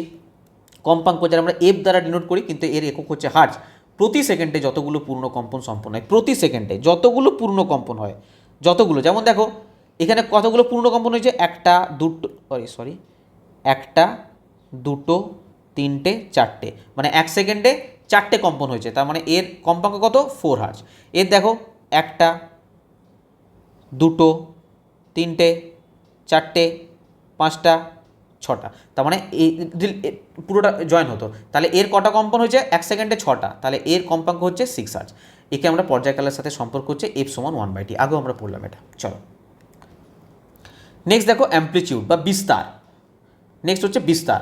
দেখো অ্যাম্পলিটিউড বা বিস্তার কি, সাম্যাবস্থা, ইকুইলিব্রিয়াম, এই যে এই পজিশনটাকে বলে ইকুইলিব্রিয়াম। ঠিক আছে, ইকুইলিব্রিয়াম পজিশন বা মিন পজিশন বলতে পারো, মিন পজিশন। এখান থেকে মাধ্যমে কোণাগুলো যে কোনো একদিকে যে সর্বোচ্চ দূরত্ব পর্যন্ত সরে যায় তাকে বিস্তার বলে। যেমন দেখো এই যে এখান থেকে এত দূরে এসছে, তার মানে কি এখান থেকে এই মিন পজিশন পর্যন্ত এই যে ডিস্টেন্সটা, এটাকে আমরা বলবো অ্যাম্পলিটিউড। ঠিক আছে, চলো নেক্সট দেখো, যেগুলো আমরা পড়লাম এই চারটে জিনিস, তরঙ্গ দৈর্ঘ্য, পর্যায়কাল, কম্পাঙ্ক, বিস্তার, একটা টেবিলের মধ্যে নিয়ে এসেছি, আরও সুন্দরভাবে রিভিশন হয়ে যাবে।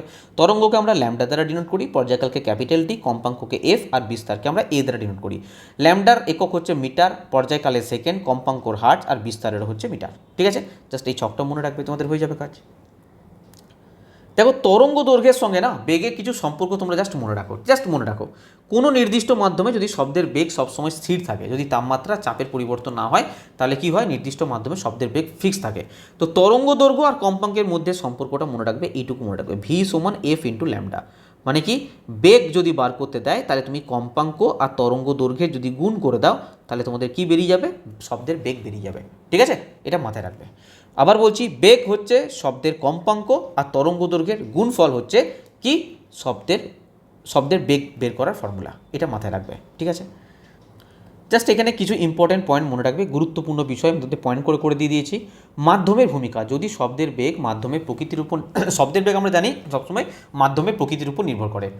এর কারণ কি না, মাধ্যমের কণাগুলোর কোথাও না কোথাও ভাইব্রেশনের জন্য শব্দ এক স্থান থেকে অপর স্থানে প্রোপোগেট হতে পারছে, শব্দের সঞ্চালন হতে পারছে। তো বাতাসে শব্দের বেগ 344 metre per second. Normal temperature, আমরা নর্মাল টেম্পারেচার 20 ডিগ্রি সেন্টিগ্রেড তাপমাত্রায় ভাবি। যদি টেম্পারেচার পরিবর্তন হয়, দেখবে গ্রীষ্মকালে শীতকালে টেম্পারেচারের পরিবর্তন হয়, তখন কিন্তু শব্দের বেগ কিন্তু পরিবর্তন হয়। ঠিক আছে, তো শব্দের বেগ পরিবর্তন হবে যদি মাধ্যম পরিবর্তন হয়, টেম্পারেচার পরিবর্তন হয়, অবশ্যই শব্দের বেগ কিন্তু পরিবর্তন হবে, কিন্তু কম্পাঙ্ক অপরিবর্তিত থাকবে। ঠিক আছে, মাধ্যম পরিবর্তন হয়ে গেলেও কম্পাঙ্কটা অপরিবর্তিত থাকবে যদি না উৎসের কম্পন পরিবর্তিত হয়। ঠিক আছে, তরঙ্গ দৈর্ঘ্যের পরিবর্তন, যখন শব্দ এক মাধ্যম থেকে অন্য মাধ্যমে প্রবেশ করে, যেমন ধরো বাতাস থেকে জলে প্রবেশ করেছে, তখন তার বেগ পরিবর্তিত হবে। অবশ্যই হবে স্যার, কারণ কি, মাধ্যম পরিবর্তন হয়েছে, মাধ্যম পরিবর্তন হলে বেগ পরিবর্তন হয়, আর বেগ পরিবর্তনের সাথে সাথে তরঙ্গ দৈর্ঘ্যও পরিবর্তিত হয়। ঠিক আছে, কিন্তু মনে রাখবে যে কম্পাঙ্ক এক থাকে, কম্পাঙ্কের পরিবর্তন হয় না। ব্যস্তানুপাতিক সম্পর্ক কি, যদি কম্পাঙ্ক স্থির থাকে, বেগ যদি বাড়ে তাহলে তরঙ্গ দৈর্ঘ্য বাড়বে। আরে কম্পাঙ্ক যদি স্থির থাকে, যদি বেগ বেড়ে যায় তাহলে তরঙ্গ দৈর্ঘ্য বাড়বে। ঠিক আছে, যদি আবার যদি মাধ্যম স্থির থাকে, অর্থাৎ মাধ্যম স্থির মানে কি, বেগ স্থির। আরে মাধ্যমে যদি পরিবর্তন না হয় তাহলে বেগের পরিবর্তন হবে না। যদি বেগ স্থির থাকে, যদি কম্পাঙ্ক বাড়ে তাহলে তরঙ্গ দৈর্ঘ্য কমে যাবে। কম্পাঙ্ক যদি বাড়ে তরঙ্গ দৈর্ঘ্য কমে যাবে। বাস এই সম্পর্কগুলো শুধু মনে রাখবে। ল্যামডার সঙ্গে তরঙ্গ দৈর্ঘ্যের সম্পর্ক হচ্ছে, তরঙ্গ দৈর্ঘ্যের সাথে কম্পাঙ্কের সম্পর্ক হচ্ছে ব্যস্তানুপাতিক সম্পর্ক। যদি কম্পাঙ্ক বাড়বে তরঙ্গ দৈর্ঘ্য কমবে, তরঙ্গ দৈর্ঘ্য বাড়লে কম্পাঙ্ক কমবে। ঠিক আছে, চলো আমি কিছু নিউমেরিক্যাল কোশ্চেন, এই যে জিনিসগুলো তোমাদের বোঝালাম, এর উপরে কিছু নিউমেরিক্যাল কোশ্চেন দিচ্ছি, প্রিভিয়াস ইয়ারে আসা, তোমরা নিজেরা সলিউশন করো। চলো, অনেস্টলি সলিউশন করবে নিজেরা, ভিডিও পজ করে নিজেরা সলিউশন করবে, তারপর আমার সাথে মেলাবে। চলো, ফার্স্ট কোশ্চেন বলো, একটি ধ্বনি তরঙ্গের কম্পাঙ্ক বলে দিয়েছে 250 হার্জ, তো এর পর্যায়কাল কত? চলো, গ্রুপ ডির প্রশ্ন, 10-12-2025 শিফট 30। বলো, কি জানতে চেয়েছে না, টাইম পিরিয়ড জানতে চেয়েছে। আমরা টাইম পিরিয়ডের ডাইরেক্ট ফর্মুলা কি জানি, যে টি সমান 1/f। ঠিক আছে, বা এফ সমান 1/t, যেটা আমরা পড়লাম কিছুক্ষণ আগে, এফ সমান 1/t বা টি সমান 1/, টাইম পিরিয়ড জানতে চেয়েছে, তো টাইম পিরিয়ড বার করো, 1/f। এফ কত দিয়ে দিয়েছে দেখো, 250 হার্জ, 250 হার্জ। ঠিক আছে, তো ক্যালকুলেশন যদি করি, 250 হয়, মানে কত হবে, 0.004, তাই তো, 0.004, মানে এইটা অ্যান্সার হয়ে যাবে। আরে বোঝা গেল, মানে সিম্পল। দেখো, আমি যদি এখন ভাগ করতে বসি, কি হবে বলো, কি হবে, পয়েন্ট দিয়ে একটা শূন্য বসাবো, আরেকটা শূন্য দিয়ে একটা শূন্য বসাবো, আরেকটা শূন্য দিয়ে একটা শূন্য বসাবো। ঠিক আছে, তারপরে 4-এ আমি কত চালাবো, 1000 চালাবো, তো 0.004ই হলো না। কিন্তু এটা যারা দেখো, তোমাদের যেভাবে ম্যাথে তোমরা প্র্যাকটিস করছো বা ম্যাথের করছো, এটুকু তো বোঝা দরকার, যে 0.004 সেকেন্ড হয়ে যাবে রাইট আনসার। তার মানে পর্যায়কাল কত হলো, 0.004 second. C is the right answer. আরে হচ্ছে, আর করতে পারছো কি পারছো না, এই ধরনের প্রশ্ন আসবে, আবার কি আসবে। ঠিক আছে, এই জন্য কনসেপ্টগুলো তোমাদের জাস্ট জেনে রাখা দরকার। চলো, নেক্সট কোশ্চেন দেখো।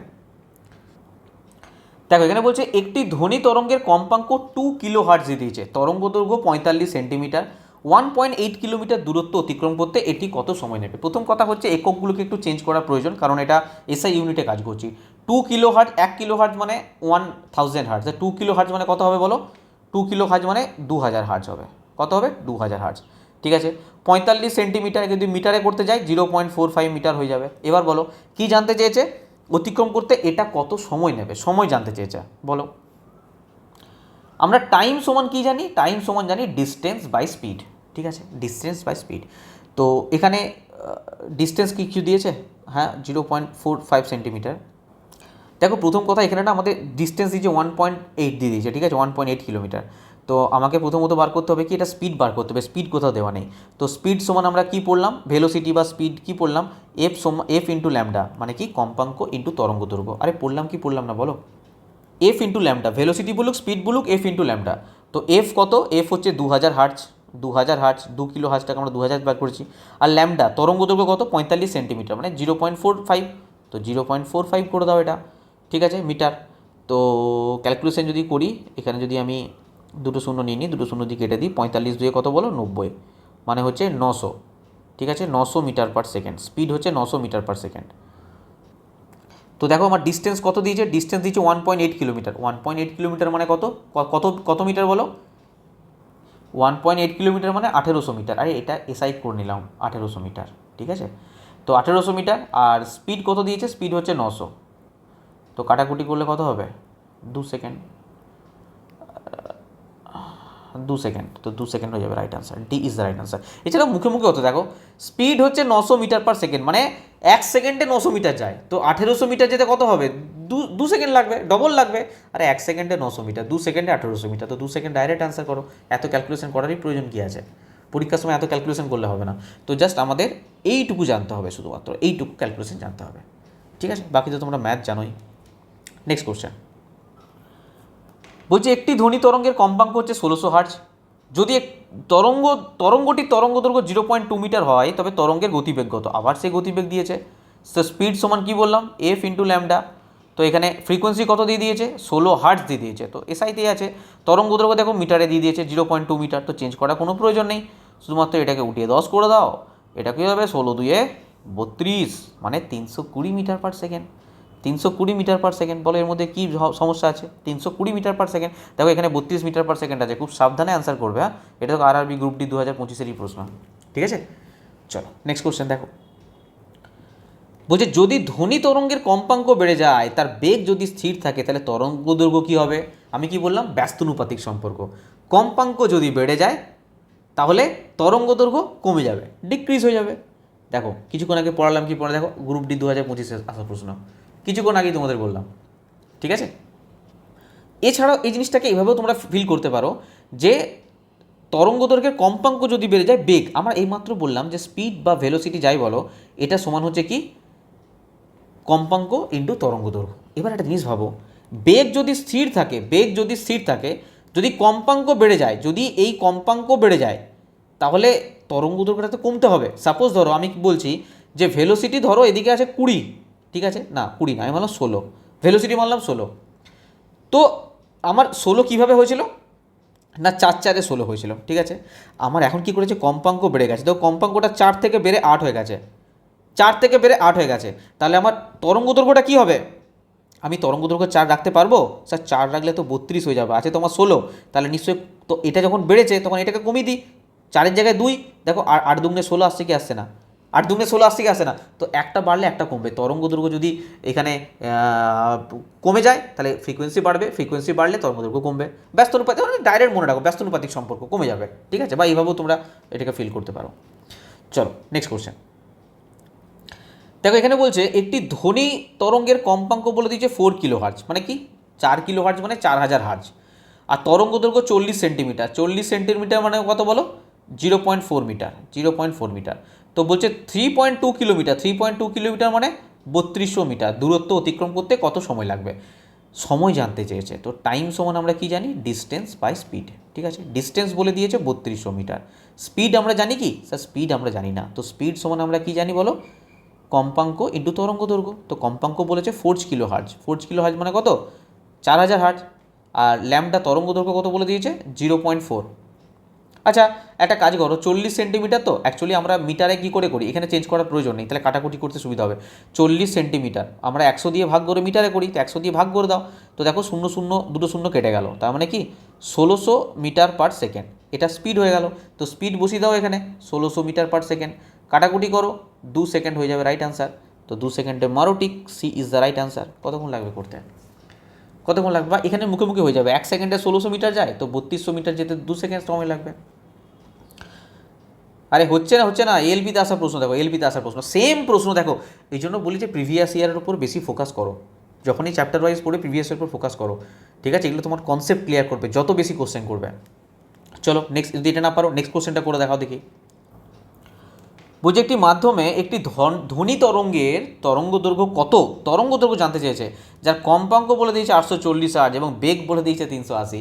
কম্পাঙ্ক দৈর্ঘ্য জানতে চেয়েছে, আমরা স্পিড সমান কি জানি, এফ সমান ল্যামডা, সেখানে ল্যামডার মান জানতে চেয়েছে, ঠিক আছে? তো ল্যামডা সমান কী হয়ে যাবে বলো, ল্যামডা সমান কী হয়ে যাবে বলো, এস বাই এফ, তাই তো? তো এস কত দিয়েছে, স্পিড দিয়েছে 380 মিটার পার সেকেন্ড, তো এখানে চেঞ্জের কোনো ব্যাপার নেই, 380 লিখে দিলাম। আর কম্পাঙ্ক কত দিয়েছে 840, তো এখানেও চেঞ্জের কোনো ব্যাপার নেই, শুধু কাটাকুটি করলে অ্যান্সার। আচ্ছা একটা জিনিস লক্ষ্য করো, একটু একটু দিমাগ লাগাও। আমরা তো ক্যালকুলেশন করতে পারি, ঠিক আছে, শূন্য শূন্য কাটবো, এই করবো সেই করবো, এসব বাদ দাও।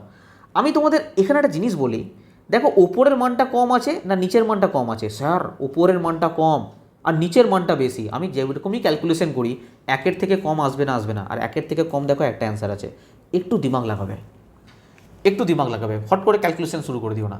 উপরেরটা ডিজিটটা কম আছে, নিচেরটা বেশি, তো সবসময় একের কমই আসবে অ্যান্সার। তো একের কম তো একটাই অ্যান্সার আছে, আমি ক্যালকুলেশন করবো কেন, আমি ক্যালকুলেশন করবো কেন? ঠিক আছে, চলো নেক্সট কোশ্চেন দেখো। এটা সেম কোশ্চেন রিপিট হয়ে গেছে, দেখো এটা বলো কী হবে, এটা বলো কী হবে। কোন পদার্থবিজ্ঞানী সম্মানে ধ্বনি তরঙ্গের কম্পাঙ্কের এসআই এককটির নামকরণ করা হয়েছে? ঠিক আছে, এটা সিম্পল মনে রাখবে, Heinrich Rudolf Hertz, Heinrich Rudolf Hertz. দেখো আমি না জানলেও এটা করতে পারতাম, কারণ লাস্টে দেখো ফ্রিকোয়েন্সির সঙ্গে দেখো হার্টসের, আমরা জানি হার্টজ দিয়ে করা হয়, ওকে, এর ইউনিট। তো হার্টজ কোথাও না কোথাও থাকবেই থাকবে, তো একটাই হার্ট দেখো অপশানে আছে, তো হার্টজই মারবো অ্যান্সার, ঠিক আছে? এমনি ডাইরেক্ট মনে রাখো, হেনরিচ রুডলফ হার্টজের নামে এই এককটির নামকরণ করা হয়েছে, এসআই একক। চলো নেক্সট কোশ্চেন, বলো অ্যান্সার বলো এটার, এটার অ্যান্সার বলো। যদি কোনো কম্পনশীল বস্তুর সময়ের ব্যবধান পর্যায়কাল বলে দিয়েছে 0.04 সেকেন্ড, তো তরঙ্গের কম্পাঙ্ক কত? আরে ঝাটাকসে বলো। আমরা জানি যে এফ সমান হচ্ছে 1/t, আর জানি কি জানি না বলো? তো কম্পাঙ্ক 1/t, টি মানে কত, 0.04, তো 0.04 মানে কত কত হবে বলো? 25 হয়ে যাবে না? যদি কেউ না পারো সিম্পল দশমিকটা তোলো, দিয়ে পরে দুটো শূন্য করে নাও, দেখো 4 25 100, মানে 25 হয়ে যাবে, right answer, B is the right answer, 25।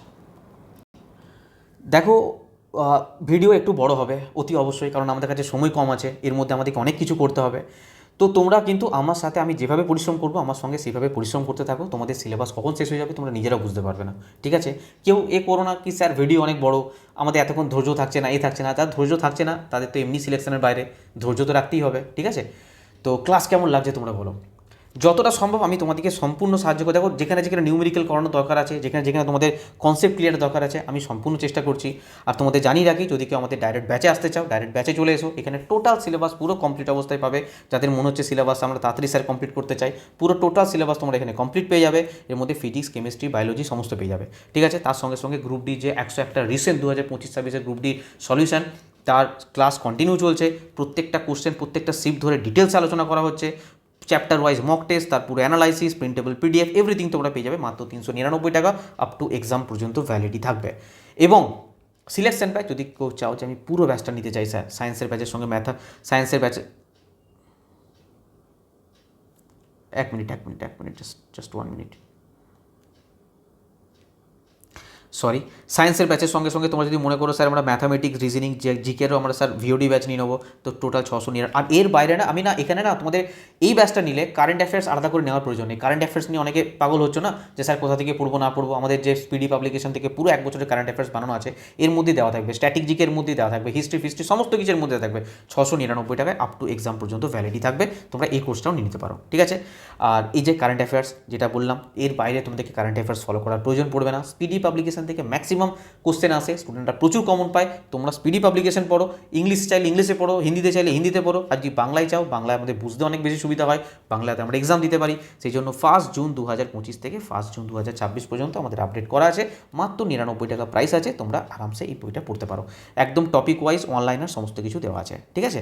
এর সঙ্গে স্ট্যাটিক জিকে, কারেন্ট অ্যাফেয়ার্স যদি একসঙ্গে নিয়ে নাও, মাত্র 199 টাকাতে তোমাদের কমপ্লিট হয়ে যাবে পুরো, যদি পুরোটা একসঙ্গে নিয়ে নাও। এছাড়া প্রিভিয়াস ইয়ারের বই আমাদের কাছে অ্যাভেলেবেল রয়েছে। এই বইটা 25-26 গ্রুপ ডির 101টা শিফটের সায়েন্সের বইয়ের দাম 472 টাকা, পিডিএফের দাম 199। এটা 2024-25 যত এক্সাম হয়েছে, ALP, technician, JE, RPF, SI, constable, NTPC, graduate, undergraduate সমস্ত কোশ্চেনের মধ্যে আছে। এই বইটার দাম আছে 532 টাকা, পিডিএফের দাম আছে 199। আর এই বইটা হচ্ছে 6000+ previous year question chapter wise বই, 2016 থেকে 2022 বই অ্যাভেলেবেল নেই, পিডিএফ নিতে পারো, 249 টাকা প্রাইস আছে। আর 3টে পিডিএফ যদি একসঙ্গে নিয়ে নাও মাত্র 499 টাকায় পেয়ে যাবে। 10,500 11,000 প্রশ্ন তোমরা প্রিভিয়াস ইয়ার প্র্যাকটিস করতে পারবে। ম্যাথেরও অ্যাভেলেবেল আছে, যদি চাও নিতে পারো। 16 থেকে 26 পর্যন্ত প্রিভিয়াস ইয়ার অ্যাভেলেবেল আছে। নেওয়ার জন্য সিম্পল তোমরা এই নাম্বারে হোয়াটসঅ্যাপ করবে, আমি তোমাদের কিউআর কোড দিয়ে দেবো, কিউআর কোডে পেমেন্ট করে একটা স্ক্রিনশট দেবে, তোমাদেরকে পিডিএফ আমি হোয়াটসঅ্যাপে সেন্ড করে দেবো। আর যদি কোনো কোর্স চাও, কোর্সে আমি তোমাদের অ্যাড করে দেবো, এখান থেকে সমস্ত কিছু বুঝিয়ে দেবো, বা বই অর্ডার করতে পারো জাস্ট এই নাম্বারে হোয়াটসঅ্যাপ করে। আর নাহলে আমাদের এক্সাম গ্র্যাভিটি অ্যাপ্লিকেশন ইনস্টল করো, ডিসক্রিপশন বক্সে লিঙ্ক দেওয়া আছে। ডাইরেক্ট পেড কোর্স থেকে গিয়ে তোমরা পেড কোর্স নিয়ে নিতে পারো, বা বুক সেকশন থেকে গিয়ে বুক অর্ডার দিতে পারো, বা স্টাডি মেটেরিয়াল থেকে পিডিএফ অর্ডার দিতে পারো, ডাইরেক্ট নিয়ে নিতে পারো ওখান থেকে, ঠিক আছে। আর যদি কোথাও কোনো কোয়ারি থাকে জাস্ট এই নাম্বারে তোমরা কল বা হোয়াটসঅ্যাপ করবে, ঠিক আছে। আর অবশ্যই অবশ্যই অবশ্যই তোমরা জানাবে ক্লাস কেমন লাগছে। তোমাদের কমেন্ট আমার মোটিভেশন, তোমাদের কমেন্ট যত বেশি স্টুডেন্ট দেখবে, তোমরা যদি শেয়ার করো, তোমরা যদি সাপোর্ট করো, আমি তোমাদের আরও চেষ্টা করবো আরও ভালো কীভাবে তোমাদেরকে ভিডিও আনা যায়, কী করা যায়, এটাকে সিরিজটাকে পুরো কন্টিনিউ রাখা, ঠিক আছে। আর পরপর সমস্ত ভিডিও দেখতে থাকো, এই 1 মাস তোমাদের জন্য মারাত্মক ইম্পর্টেন্ট। শুধু নতুন ভিডিও দেখবে না, এর সঙ্গে সঙ্গে রিভিশনে ফোকাস করবে। বারবার বলছি, রিভিশন যদি না দাও তোমাদের সিলেবাস কমপ্লিট করেও কোনো লাভ হবে না, ঠিক আছে। তো এই 1টা মাস প্রচণ্ড পরিমাণে মেহনত করো, প্রচণ্ড পরিশ্রম করো, ঠিক আছে। যাদের সিলেবাস কমপ্লিট আছে, যাদের সিলেবাস কমপ্লিট নেই, প্রত্যেকে। আর টেলিগ্রাম গ্রুপে যুক্ত থাকবে, আমি সমস্ত আপডেট ওখানে দিয়ে দিই। ওকে, চলো আজকের মতো এই পর্যন্তই। পরের ক্লাসে আমরা সাউন্ডের নেক্সট পার্ট পড়বো। ওকে, থ্যাংক ইউ।